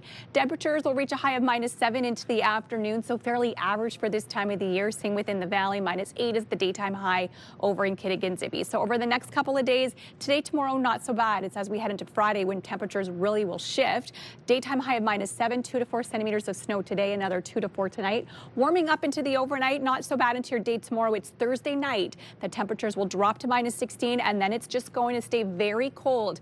Friday and through the weekend forecast, even though nice and sunny and through the weekend, again, daytime highs -18, -15, overnight into the -20s. Gonna need that full winter gear over the next several days. Out on your roads on this Wednesday morning, we want to let you know about some updates. We do have a collision on Prince of Wales at Rideau Valley. As you can see here, that is causing some major delays eastbound on the 417. Also seeing some buildup beginning at Moody till about Woodruff. Westbound on the Queensway, seeing congestion at St. Laurent until Parkdale. And then heading west on the 174, slowdowns at 10th line until Montreal Road. So if you haven't left this morning, leave yourself a little bit of extra time because we are continuing to see delays across the board. Traffic brought to you by Presler Injury Lawyers. 1-800-JUSTICE. Frostbite can occur during any outdoor activity, including play, and especially fast-moving sports such as skating, skiing, and snowboarding, and tobogganing. With that in mind, we are paging Dr. Paul today to get his tips on how to prevent frostbite. Good morning to you, Dr. Paul.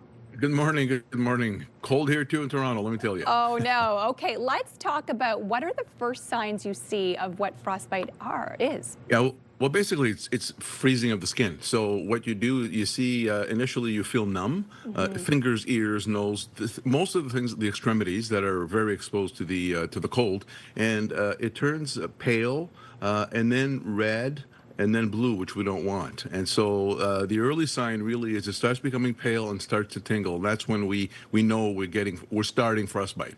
Okay, and so how is frostbite treated?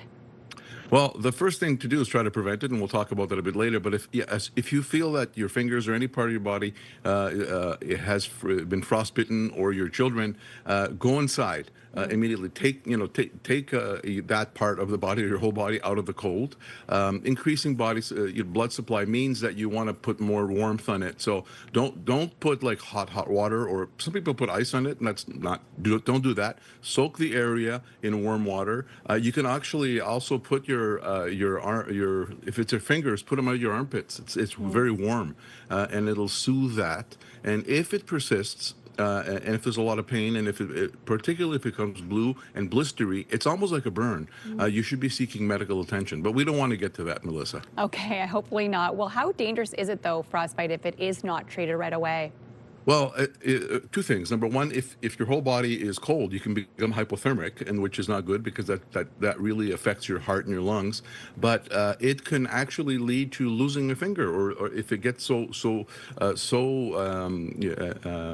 frozen that you can actually lose a finger. And so that's why we have to take this seriously.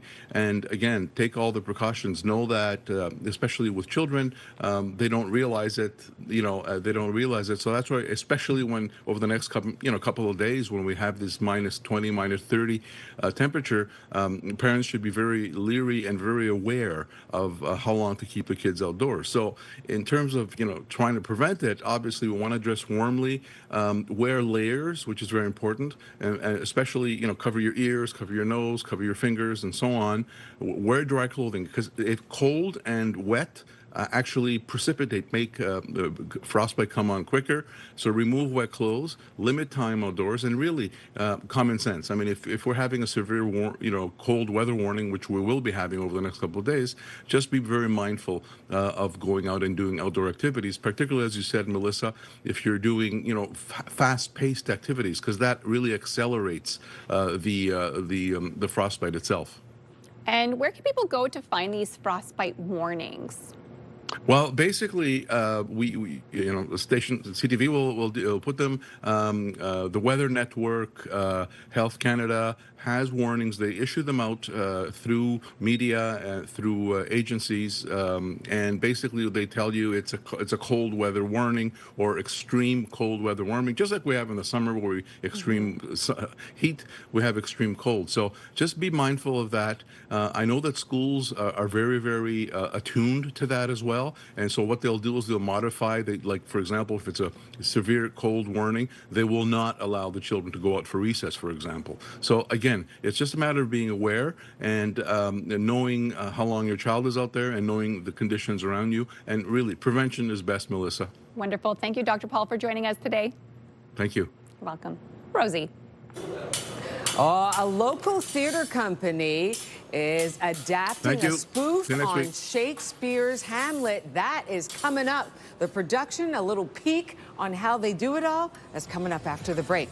On guard. And now let's take a live look at Centennial Glass Sky Cam. You'll see there, looks pretty beautiful. Got the snow. It looks like we got a little bit more snow on the way. You're watching Your Morning Ottawa. We'll be right back.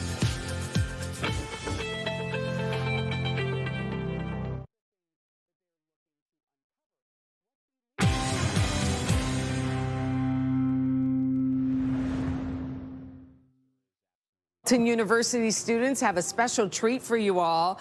It's an interesting take on Hamlet, and the play is happening this coming weekend. And here to talk about it, we've got Naomi, who's the show's director, and Emma and Emily, who are going to show us a little demonstration on some sword work. But first off, we got to talk about the play here.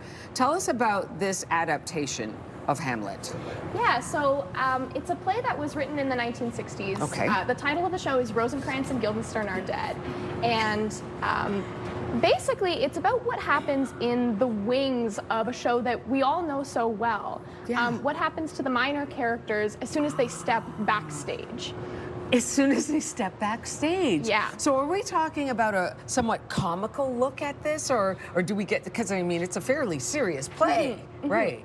The original is. It's a really nice balance of both. Oh, so good. we have, it's definitely an absurdist comedy. Yeah. We have some really lighthearted moments. They play badminton, they do cartwheels, they tell jokes. Yeah. But then it also has a lot of really, cool. really like heart-wrenching moments as well as the play kind of hurtles towards its inevitable end. Why did you choose this play? It's something that I've loved this play for a long time. Okay. I was an English major at Carleton University, and the play has a really nice balance of being funny, but also being very intelligent and cerebral. I love it. And you know, good. I've been in theater for such a long time, and the play has a lot of reflections on what it means to be in the theater. Yeah. So it just felt like a really good kind of capstone for my time with Stock and Buskin Theatre Company. That's brilliant. Okay, so now we're going to get a little demo of some sword work. Should we step aside here? Yes. And let you two have at it? Okay. On guard.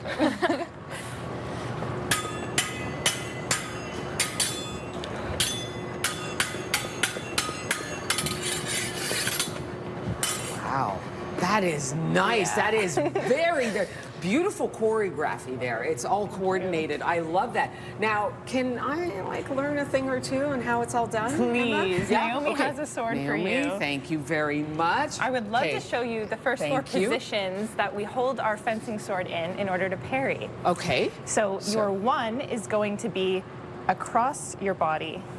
Oh, like that? So, as if you were checking the time on your watch. Oh, I see. Turn the wrist. Okay.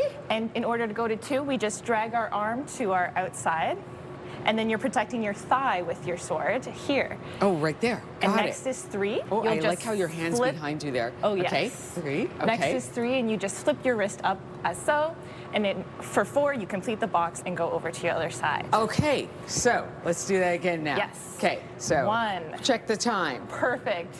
2. Protect the thigh. Yes. 3. Protecting your shoulder Protecting the shoulder. And 4. The other shoulder. The other shoulder. You're a natural. That is beautiful. The moves are just absolutely wonderful here. Oh, right. You've got your sword already. Yeah, Naomi, thank you so much. Naomi, talk about the play, show times, maybe not the times, but the dates here. Yeah, so the show runs from January 22nd to 25th at the Kailash Mittal Theatre at Carleton University. Tickets are $20 for adults and $15 for students.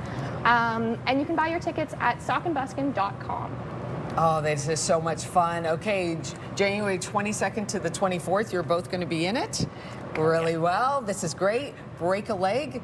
Opening night is tomorrow, right? It is. Oh, that is wonderful. All the best to all of you. And thank you so much for coming by. Thank you. I'll take this. Yeah. And can we do this? And as we say goodbye, as we toss to break, we go like maybe on guard to camera. Absolutely. Just try not to hit fish. Like he's very delicate. And so we'll just go 3, 2, 1. On guard. We'll be right back after this break.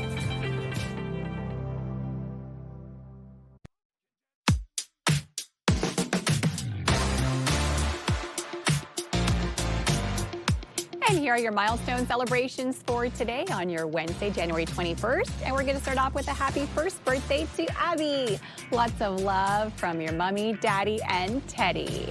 9th birthday wishes to Nolan. Love from your mommy, daddy, sisters Sloan and Riley, Nanny and Grandpa Serge, and Mimi and Grandpa Jeff. And of course, if you have a milestone, celebrate it with us. And your birthday announcements for kids turning 13 years old and younger, and for those turning 100 years or more. Wedding anniversaries as well. For those celebrating 50 years or more, all you have to do is send us an email, your Morning Ottawa milestones at ctv.ca, and we'll be sure to get your announcement on the air. Here's a live look through our sky cam this morning. Not a bad looking start to your morning. We're starting to see a little bit of sunshine out there. Cold though, minus 17 at 7:55.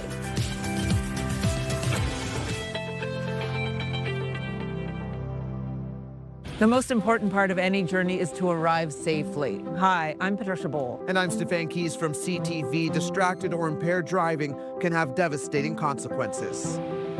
Hey, it's Ashley. And Gord from Ottawa's Pure Country 94. Always plan for a designated driver, and please keep your phone down. Everyone can help keep communities safe. Drive safe. Brought to you by the Ottawa Safety Council. For more information on road safety programs and services, visit ottawasafetycouncil.ca. What makes your community special? Join us next week for Your Neighborhood, showcasing the people and places that make the National Capital Region shine. Your Neighborhood on CTV Your Morning Ottawa. Brought to you in part by the Clemo. Choose the Clemo and start living your life your way. It's Wednesday, January 21st. The real reason is mental health. Ottawa Senators goalie Linus Ullmark breaks his silence on his leave of absence.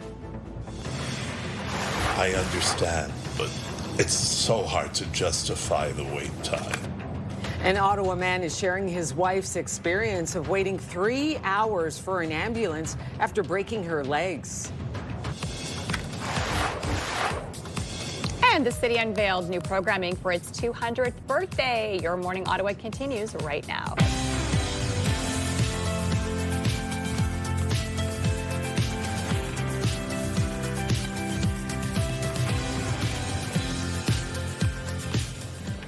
Good morning. Welcome. I'm Rosie Edden. I'm Will Aiello. And I'm Melissa Lamb. And it's Bell Let's Talk Day today, and we are keeping the conversation going this morning. We've heard from organizations helping parents to you, telling us what you do to prioritize your mental health. In just a few minutes, we're going to be speaking with Caitlin Morrison, sister of legendary Canadian actor Matthew Perry, about Live Loud Love, a 1-hour concert documentary on mental health and addiction. More details on that coming up just ahead, but we're going to get right to our news headlines. This past month has been a difficult off-ice chapter for Ottawa Senators goaltender Linus Ullmark. The netminder is opening about the reason why he stepped away from the club after Christmas. He says there comes a point when the cup starts to overflow, and that happened during a game against Toronto. Where I was having panic attacks. Not attacks, but, seriously having anxiety problems and panic in between the first and second period and leading into the first period. And after that game, Ullmark says he called the NHL Player Assistance Program saying that he needed help. Just a couple of days later, he says he was made aware about rumors that were shared about him and his family online. On January 8th, the Senators released a statement to deny the rumors. Ullmark says the statement from GM Steve Staios and support from the players has helped. Then getting sent the message from that Steve and the organization put out was incredible. And then to hear all the nice things that the guys said in the locker room after coming home, it was heartwarming. Ullmark is currently traveling with the team, but there's no word on when he will dress for a game. An Ottawa man is sharing his wife's painful experience after they waited 3 hours for an ambulance to arrive after breaking her legs. 75-year-old Sandy Kratzberg took a fall on December 21st, breaking her femur in one leg and tibia in the other. 911 was called, but what followed was a painfully long 3-hour wait until paramedics finally arrived to deliver care. Sandy's husband, Sid, told us the first ambulance arrived after 2 hours.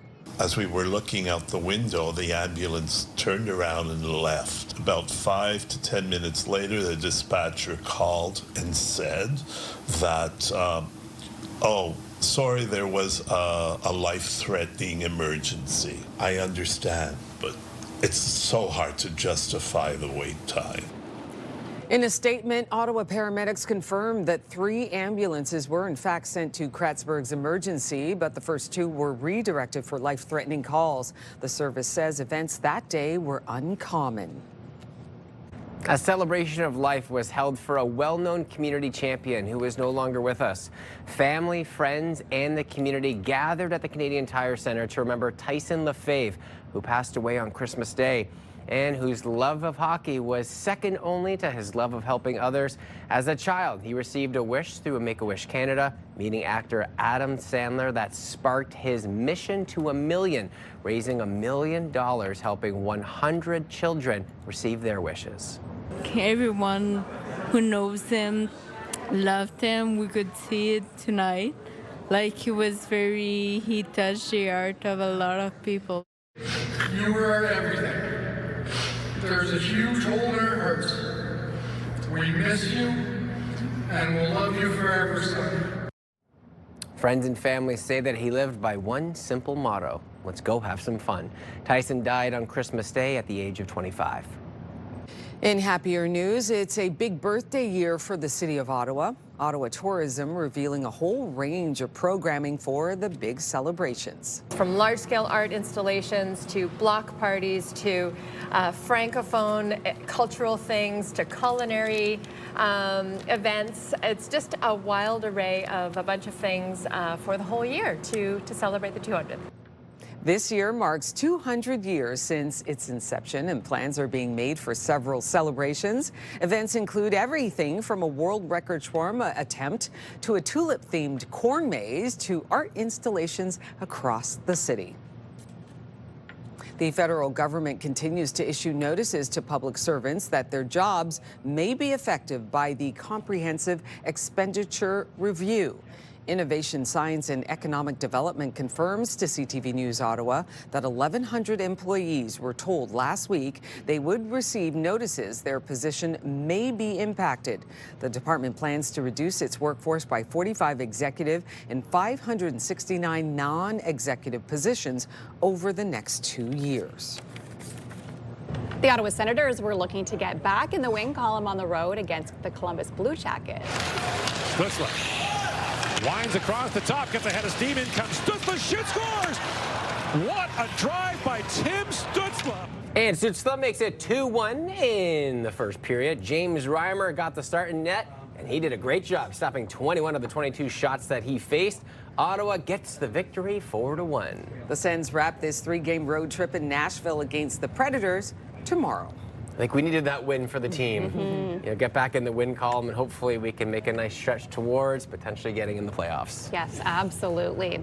Well, it's going to be a nice day today, and then we have some cold conditions on the way, especially in through the weekend. It's going to be bitter, bitter cold in the forecast for us. Today's daytime high is -7. Of course, the sun was up at 7:33. It will set tonight just before 5 p.m. around 4:54. So we have lots of days, lots of hours to enjoy the sunshine. Mix of sun and cloud out there this morning. Temperatures right now still sitting at -11, so still a little chilly. Feels closer to -17 this hour. -8 in Kingston, -7 out in Trenton. We will see that sunshine until about noon hour today. That's when we're expecting periods of light snow. Still some flurries possible early this morning, and then that snow starting around 12 o'clock today, continuing right through into your evening hours. So until about 8 o'clock, then it should taper off slowly. Still some light flurries overnight and into your day tomorrow. Today we could see upwards of 4 centimeters of snow with another 2 to 4 on the way into your overnight and into your early morning hours tomorrow.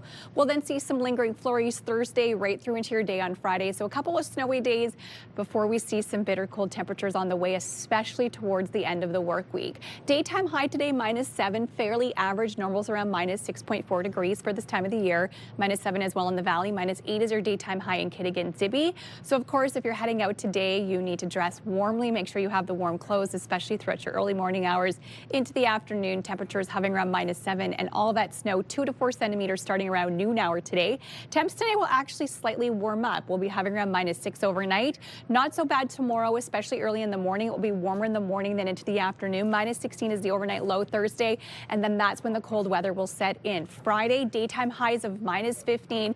Check out the weekend. Sunny but cold. -18, -15 are your daytime highs. Overnight lows dropping into the -29, -25, -20. So bitter cold temps on the way over the next couple of days. A factor in the wind chill will feel closer to in the -30s.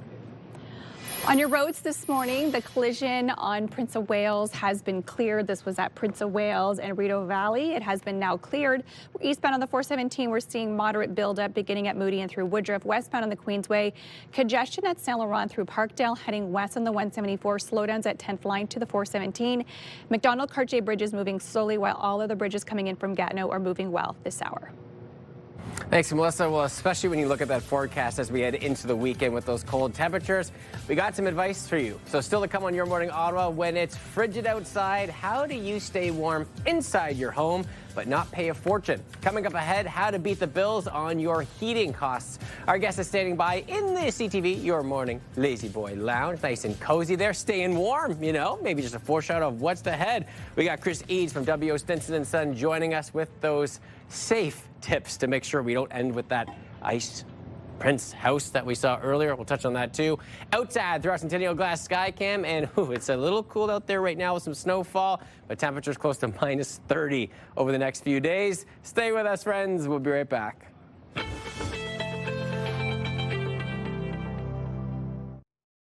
Today's snow report brought to you by Sommet Edelweiss, where happiness falls from the sky.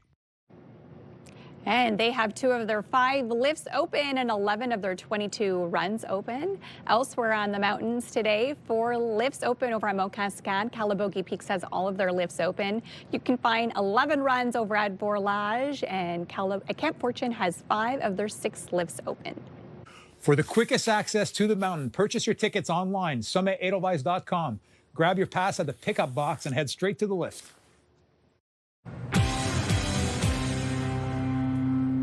Well, we are certainly in the depths of winter, and while the temperature drops, the one thing that can rise quickly is your bill to heat the home. This is Beat the Bills Week on Your Morning Ottawa, and this morning we're all about advice to help reduce your heating bill. Chris Eads with WO Simpson & Son joins us this morning. Good morning to you, my friend. Good morning, Will. And you know, last week we had you on, we were talking about the icicle house, right? That is the complete opposite way to save money because you're going to run into so many problems. But this time of year, we've got some tips just to help us out a little bit and ease some of that pain. Yeah, for sure. So number one, don't turn the heat off or else we will see the ice castle. Easiest thing is your thermostat. Number one, studies show that if you drop your temperature 5 to 7 degrees, just in general, you will save up to 10% in your heating cost. Now, that comes on the heels of comfort, though. So you can use a programmable thermostat and lower the temperature when you're out of the home during the work week or away for the weekend. This will save some time. Lower it 3 to 5 degrees when you come back home, and then it puts up to the comfort level. If we do more than 5 degrees, we waste all of that energy getting back up to temperature. So we just want to make it small, but that will make a difference. I like that. And Chris, do you have like maybe a certain temperature that you wouldn't want to go beneath? Like maybe you're comfortable in the house with it being a little bit cooler, but to protect the house with all the elements, is there a temperature you probably would suggest not going under? In general, the rule of thumb is 10 to 12 degrees Celsius, which is just above 50 degrees Fahrenheit. And that's going to maintain everything from getting too cold, warping some material. You know, it just keeps the house sort of at a normal state. Okay, good. I love that, because you want to make sure that we, maybe hey, we can handle it. We'll just wear a sweater, but you don't want to drop too low. That's right. That's right. Okay, sealed drafts around doors and windows, which if you stand by them, that comes through. It's going to come out. If your windows look like this, obviously we're looking at a bigger expense to maybe renovate and upgrade the windows. If not, just seals. There are plastic kits, and they look like Saran wrap. You can get them at any sort of home hardware, Home Depot, and that'll seal the window. As far as doors, there's little draft carpets that go underneath the door, so it eliminates the draft from coming in. You're going to know where the cold parts are in the house and address that. These are all things that homeowners can do. And that can make a massive difference too, because when you see some of those areas that might be a little bit cracked, how much cool air gets through, and you can speak to this too, when it's really cold outside, it doesn't take a long time for that cold air to get in and make a difference. That's right. And if we have an older home, the cold air is coming in through an expired window. Insulation in the attic could be from the 60s or 70s. So we're bringing the cold air in, it's going straight out, we're losing all of our heat. This is a huge expense, but it depends if we're doing a renovation or if it's a quick fix for the next couple of months. Right. Yeah. Okay, so something that I think is maybe hard to wrap your mind around, but maybe if you're thinking mid to long term, this is definitely a good idea, but talking about upgrading energy efficient equipment in the home. Absolutely. So number one, furnaces are number one. If we're running at a 15 or plus year-old furnace, the efficiency rating is going to be down. So if you get a brand new 2026, it's going to be, they have furnaces that are up to 98% efficient. That is going to reduce the operating costs as well. They have modulating furnaces. They have variable speed furnaces. So it's the consumption of energy that we bring in to what we're putting out. So the gas supply is reduced with a modulating furnace, and then you have your fan motors that will ramp up and ramp down. So it saves on the electrical cost as well. And that's long term, right? Like you said, these have a lifespan 10 to 15 years, and I'm sure the one that you had maybe 15 years ago to a 2026, there are some major improvements. Oh, for sure, 100%. Yeah. And that's why if we're looking into a renovation to upgrade, we want to look at our HVAC system. Very overlooked, but we trust it. We don't pay attention to it, but we do like it warm in the wintertime and we like it cool in the summertime. So it's the heart of our home that we need to take care of. I love that. And I was going to touch on this, but I realized it's part of this one. So ensuring the furnace filter is clean. And if you're like me, when you were first time home buyer, you buy one at a time, but maybe get a few once you're at the store. Yeah. For sure. This is something so simple and so easy, but a clean air filter is going to allow the airflow to move through your furnace. There's less draw on the fan motor, so less electrical cost, and it just keeps the airflow going, the dust down, just better environment for the home. So this is something so simple. Get your 3-pack, your 4-pack, leave them by the furnace, set an alarm it's really up to comfort, but every 30 to 90 days, change that air filter and you'll see a difference. And there's different ones you can get too, right? Like if you have pets in the home to accumulate certain hair, so there are different types of furnace filters based on your lifestyle? Yeah, absolutely. Disposables are the quickest, they're the cheapest, whatnot, but there's an array of indoor air quality products that you can get, so it's up to what the environment is and what you're looking for.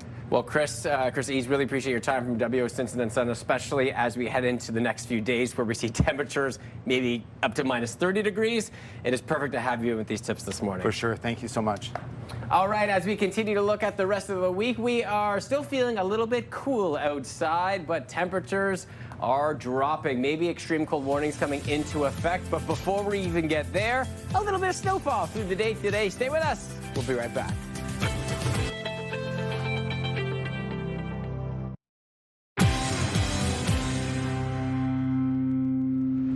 Joining us virtually from Toronto on Bell Let's Talk Day is Caitlin Morrison, Executive Director of Matthew Perry House. She's here to talk about Live Loud Live, a Bell Let's Talk special now streaming on Crave.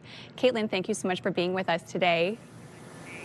Thank you so much. It's really good to see you. You as well. Okay, let's talk about Live Loud Live, how it brings together music, mental health, and addiction in such a powerful way. Why was it important for Matthew Perry House to be part of this, and what do you hope audiences take away from it? Well, it was important for us because, you know, everything we do is about Matthew. Music was his love language, his therapy, just about everything for him. It was, you know, there was a soundtrack to his life and to our lives together, and it made sense to bring music into it.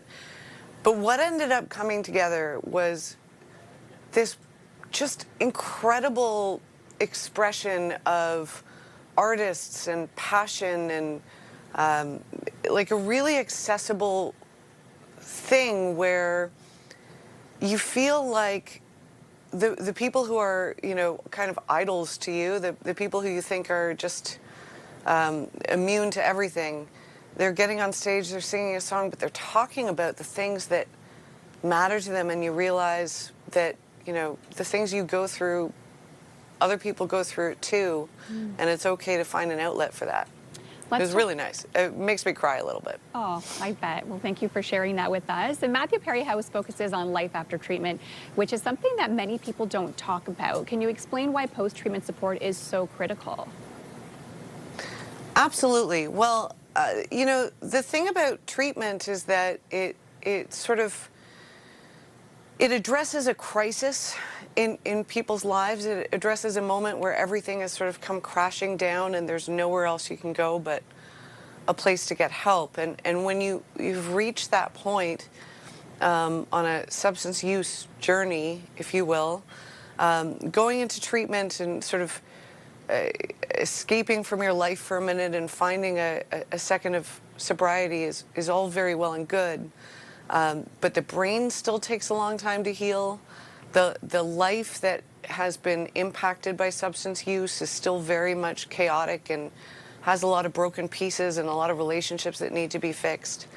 And I think to be really successful in the longer term, to find like a really glorious life after substance use and to not feel the need to go back to it as your only source of comfort, figuring out how to address those lives, to rebuild, to get to a place where you feel like you can be content in the life that you're in is something that is forgotten on the recovery journey, and we want it to be remembered, and we want everybody to have access to it. And this project honors Matthew Perry's legacy. What does it mean to you personally to see his commitment to helping others carried forward in this way? It is like the greatest honor of my life to be a small part of carrying it forward. I was probably his biggest fan in the whole world. You know, he was a superstar to me before anybody had any idea who he was. But the thing that made me the proudest of him was watching him share his story and try to make other people feel better about sharing their stories. and trying to make sure that people knew they weren't being weak if they asked for help. They were being incredibly brave if they asked for help. And I know that that helped a lot of people, because there are a lot of people who have reached out to me to tell me it helped them. And I just want to keep that going. I want to speak for him and say, it's okay, it's going to get better. And if you raise your hand today, the rest of your days are going to be better than they would if you don't. Let's talk a little bit about this year's Bell Let's Talk theme, which is taking a moment for mental health. In your own life, what does it mean to take a moment for mental health, and what does that look like for you? I have to do this all the time, because I'm the kind of person where I sort of feel like if I stop moving, if I stop like really pushing to do all the things that I feel like need to get done, everything is going to fall apart. And that's not a sustainable way to live, and that leads to incredible amounts of anxiety. So I have to take a lot of mental health moments a lot of the time every day. And for me, sometimes that means just, sitting quietly with my eyes closed and telling the thoughts that don't need to be there to go away. Sometimes it's turning on a song in the car that I love and singing at the top of my lungs and being glad nobody can hear me. Sometimes it's, going and cutting down a tree that doesn't need to be there, because a chainsaw makes you feel real powerful. But it's all kinds of different things that can be those moments. Taking that time reminds you that it's not just okay to slow down, not just okay to take a pause. It makes everything that you do better, because it keeps you in a headspace where you're not going to panic, you're not going to freak out when things get hard.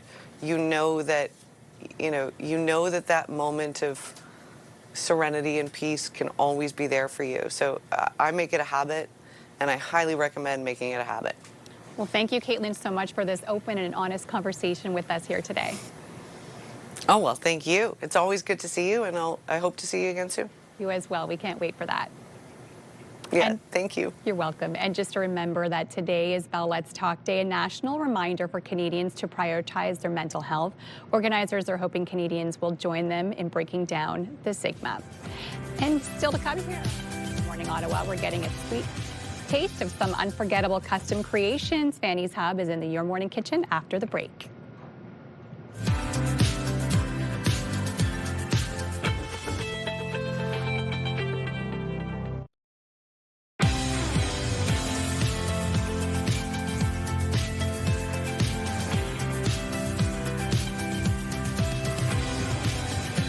Good morning. Thanks so much for starting your day with us. Come on in. I'm Rosie Edden. Yeah, happy Wednesday, everybody. I'm Will Aiello. And I'm Alyssa Lamb. And we're starting off the 8:30 newscast with the star goaltender of the Ottawa Senators. Linus Ullmark is opening up to TSN.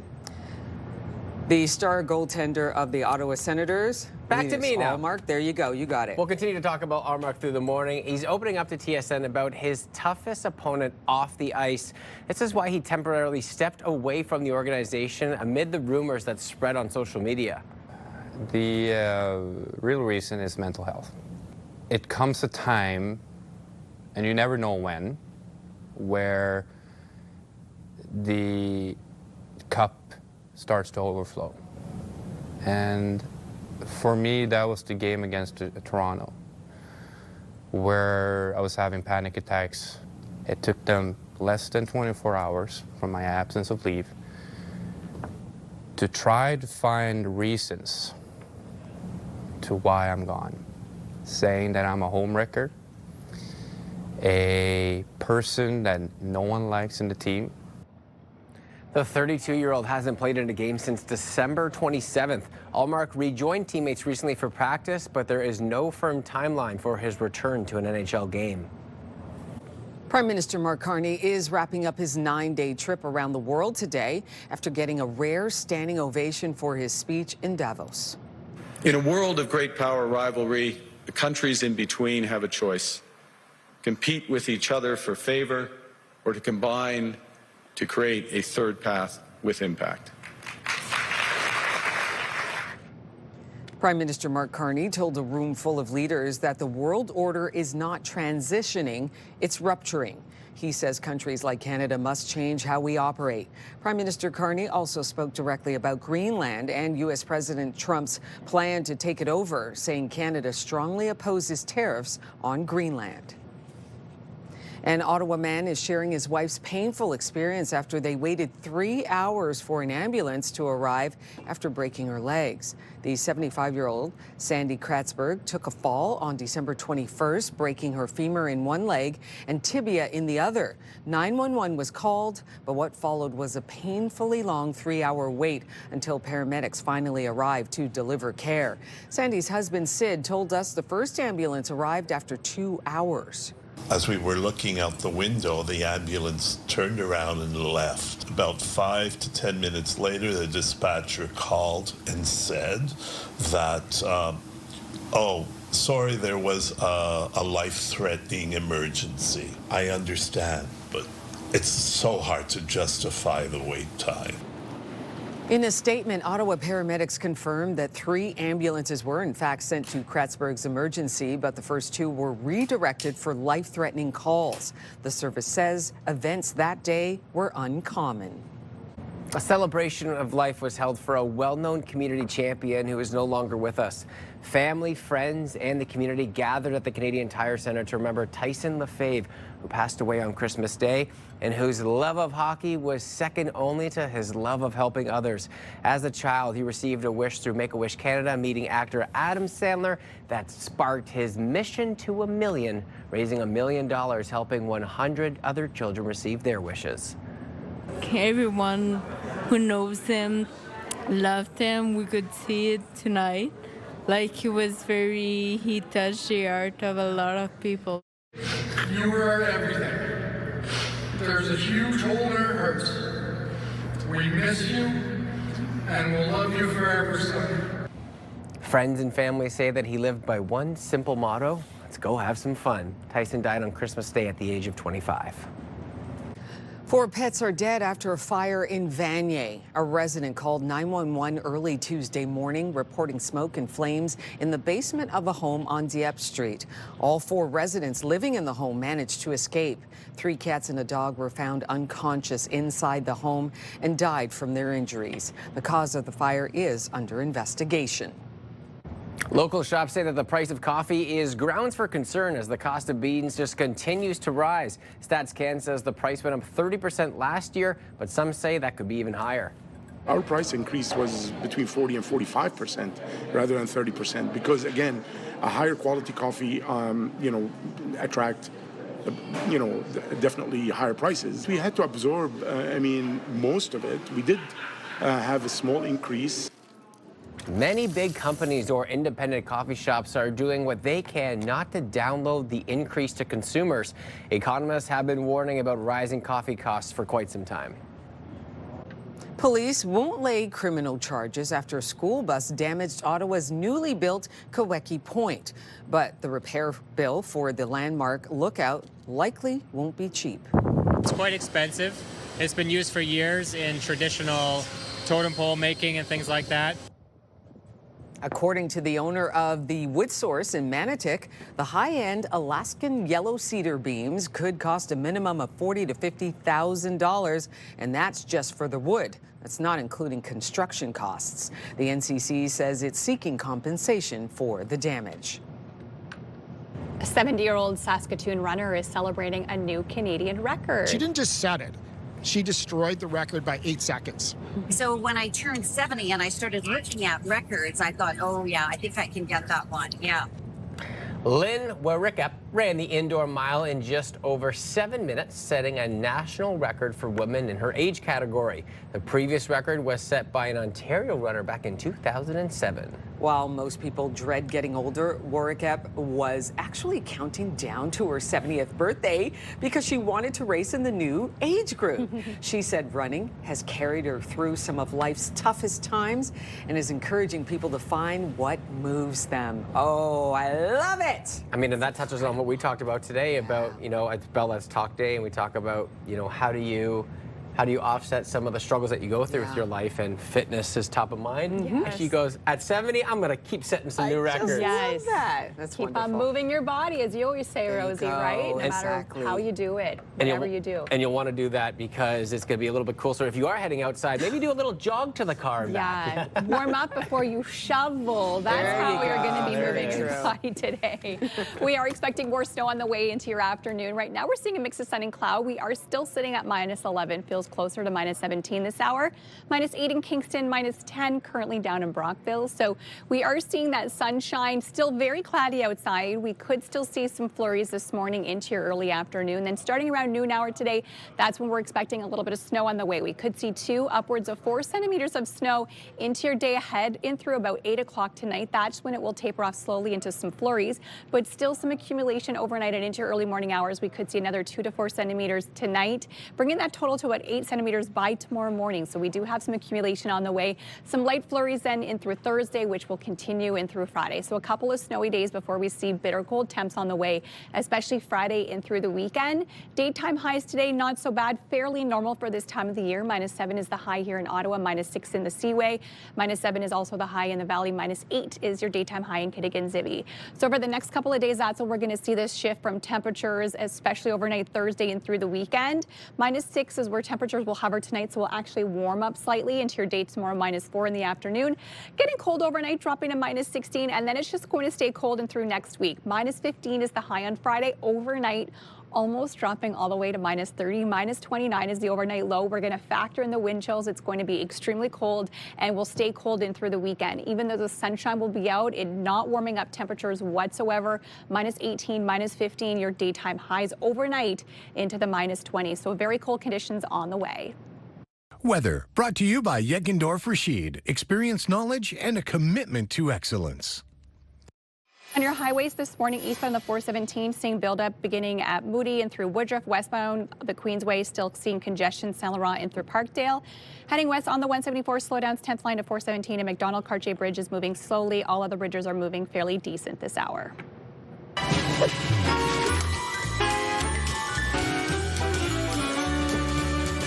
Well, what began as a simple love for cakes quickly grew into a calling driven by a desire to make every customer feel special. Stephanie from Fanny's Hub joins us this morning to talk a little bit about her journey and all the delicious food that you brought with us. Good morning to you. Good morning. Thank you for having me here. It's so wonderful, and not just because all the food looks amazing, and we're very excited to have that here too. Thank you. But I would love to hear about the story about how you started this business. Okay, so it started back in 2010.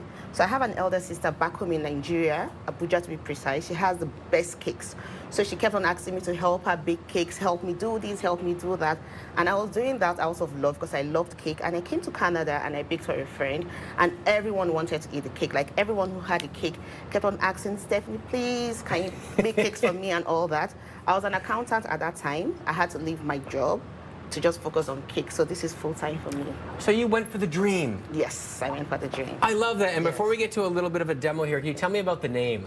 Okay, yeah, so the name is, my name is Stephanie, so Fanny is from my name, and then the hub, because I do more things. So I do cocktails, I do decorations, I do rentals, I do a lot of things here. And it seems like custom building is custom building. What you do the best, and we're pulling up some photos here. Yes. Some miraculous work. Like, look at all the different things that you can create. You're so amazing. So I bake cakes for every event, custom cakes for every event. I do cake in a can. So this is like our favorite right now. This is our bestseller. Everyone wants a piece of this, and it comes in 10 flavors. And what's that flavor you got specifically? So this is chocolate. Ooh, chocolate cake. Of course, so I mean a classic, right? Yes, a classic chocolate cake. And you've got so many there, and I want to touch on a few of those coming up too. But what have you brought with us today? And just as a preliminary, my craft skills are about 1 to 2 out of 10 on a good day. Yes. So usually you don't need any skill. I'm going to walk you through how you're going to do everything. Yeah. All right, so we get some gloves going on here? Yes, please. There you go. Oh, pink Thank too. you. Nice. They match my tie. I like that you said this doesn't take much work too. No, it doesn't. This will be nice and easy. Because I'm going to walk you through it. As long as I can get the right hand on the glove, that's step number 1. All right, Stephanie, I am locked and loaded. Let's do this. Yes. So you just open it up. Get this guy open, okay? Yes. And we have to open that. Take out the spoon. It's easy to rip. All right, what are we So, going for first? We're going for this, the icing. So this is a cream cheese. Yep. What is going on? It won't come up. All right, sorry, we got cream cheese in here. Yes, Yep. so that's a cream cheese. So you just squeeze it in, round. Okay. Round, yeah. Okay. Good? Good. Okay. Yes. And then you dip your fork in the big one. Oh, yeah? Oh, okay. What flavor you got? What do I Yes, got? so you have Biscoff. Okay. And I have Oreo. And you just gonna Yes, you just get it in Get there. it in there into the cream cheese, of Take course. second one. Yep. Put it in there. Okay. And then back to your Oh, yeah. frosting. Another Yes. dose of cream cheese? Yes. Well, I mean, if just I put must. it around. Yeah. Okay. Yes. Okay. Yeah. And that is Lotus, the Biscoff spread. Okay. So this is caramel. You just take it round it. Just round it, not in. Just like around the edges? Yes, just around the edges. Oh, that's hard for you. That's hard for you. Stephanie, I warned you about my skills. Yeah. Oh, no, it's coming out the side. Uh-oh. I mean, you didn't see that. I mean, it's perfect. Okay, let's go to the next step, shall we? Yes. So this, you take the middle one. Yeah. And just keep it in the middle. Okay. Yes, and then you use your spoon and get some of this to keep round it. So generous, round it. Generous, no problem. A healthy serving, we call it. Yes. Okay, it's hard to screw up this part. Yes. I'm doing great here. Oh, I see you loading up the cream cheese again. Yes, and then you use the cream cheese again. Okay. And you use Oh, the no. caramel. My worst enemy. Yeah. Round it again. Okay. And you know what? And then you can see here what the Yeah. finished product is. We're just running out of time here, but you can Okay. see the finished product, what it'll look Yes. like. Are there some events that are going on quickly, just so you want people to be aware Oh, of? yes. So I'm hosting a cake and sip event. Okay. Where friends are going to come. You're going to network, meet people. It's you're going to have you're going to meet new people. There's going to be lots of drinks, lots of cakes, and you make your cakes and you take it home. And I'm also collaborating with Empowered Kids Initiative, where we're going to be hosting a training session. So I'll be training school kids on how to do cakes, bake cakes, and decorate cakes. And lastly, we're going to have a cake picnic with different cake artists bring cakes during the summer. So you guys should check my Instagram on Fanny's Hub for more information. It's a free event. So if you love cakes, just come eat as much as you want. You have a lot of cake people come out. We love that. Congratulations Yes, on your thank you so success, much. and thank you for showing us your journey. Really appreciate your time this morning. Thank you so much for having me. Of course. It's a If you want to pleasure. join us, email us yourmorningottawa@ctv.ca. We'd love to have you on. Thank you.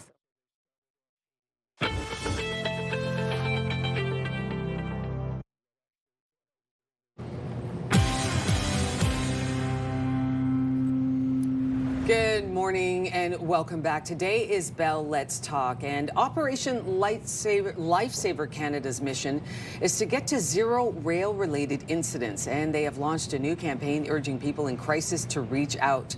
National Director Chris Day is here with more details on how we can get to zero rail-related incidents. Good morning to you, Chris. Good morning, and thanks for having me. It's great to have you on. For folks who don't know, tell us about Operation Lifesaver Canada.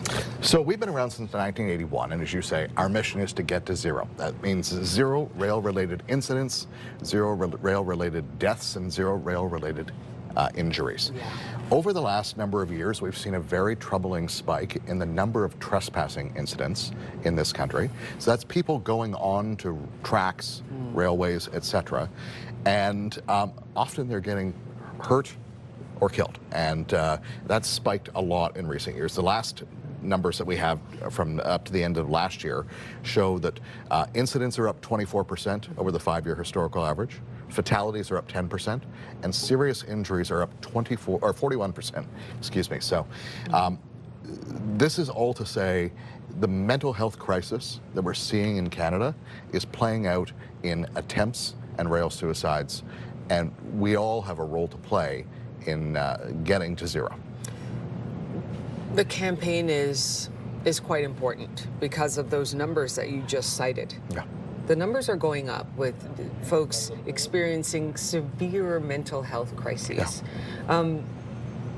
Are we any closer to knowing the final source of that increase and attacking it? We are seeing a couple of different factors at play. So first off, there is a youth addiction to social media. And so people jumping on trains, riding trains, surfing trains, playing with trains, gaming trains, all for social media content, that's a thing.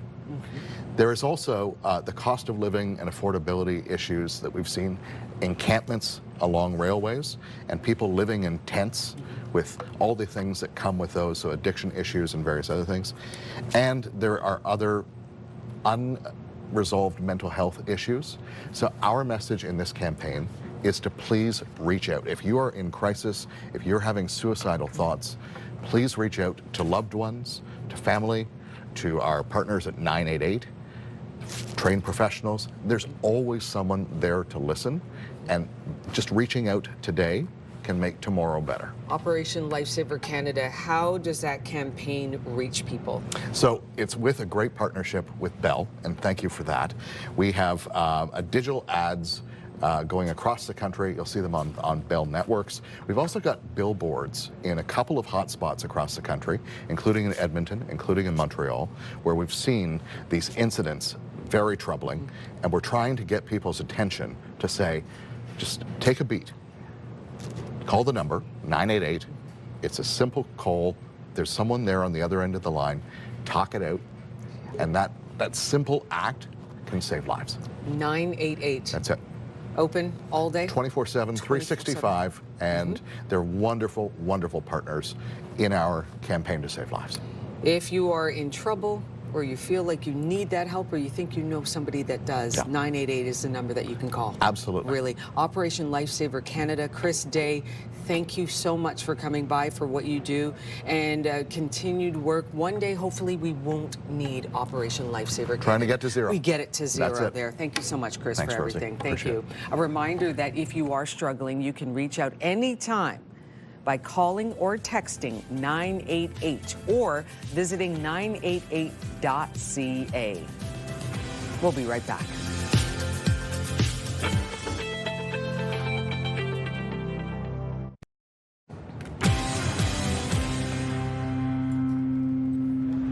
Welcome back. We're going to take a final look at the forecast. Melissa? Not a bad looking day in terms of temperatures. -7 is where we will reach our daytime high. And we are expecting periods of snow, though. It's a bit of a snowy day ahead.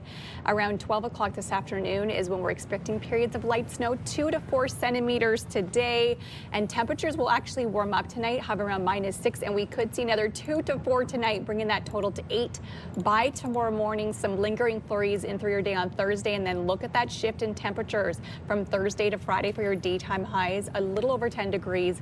-15 is the high Friday. Overnight, almost -30, dropping to -29, and it will stay cold in through the weekend. So we will likely see some cold warnings issued or frostbite warnings issued as well as we head in through the weekend. Do not let that beautiful sunshine icon fool you. Right. Oh, when you wake up and take a peek outside, it is going to be extremely I am cold. bracing for it. I feel Yeah. like it's happening right now, but no, it's not till Friday into Saturday, so we can relax the shoulders for a minute. Right. Yeah. And then And it's still nice to get outside and get that Yes, nice true. vitamin D. You just have to, make sure you're not staying outside for long periods of time. And Yeah. things like car batteries are For hard. sure. That's it.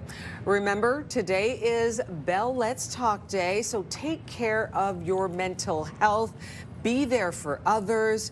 Take some time for yourself. Get involved in your community. And just take a breath. Take a moment. That's happening today. Take a moment for your mental health. That's all from us here, CTV Your Morning Ottawa, for Wednesday, January 21st. We'll see you right back here tomorrow morning. Take good care.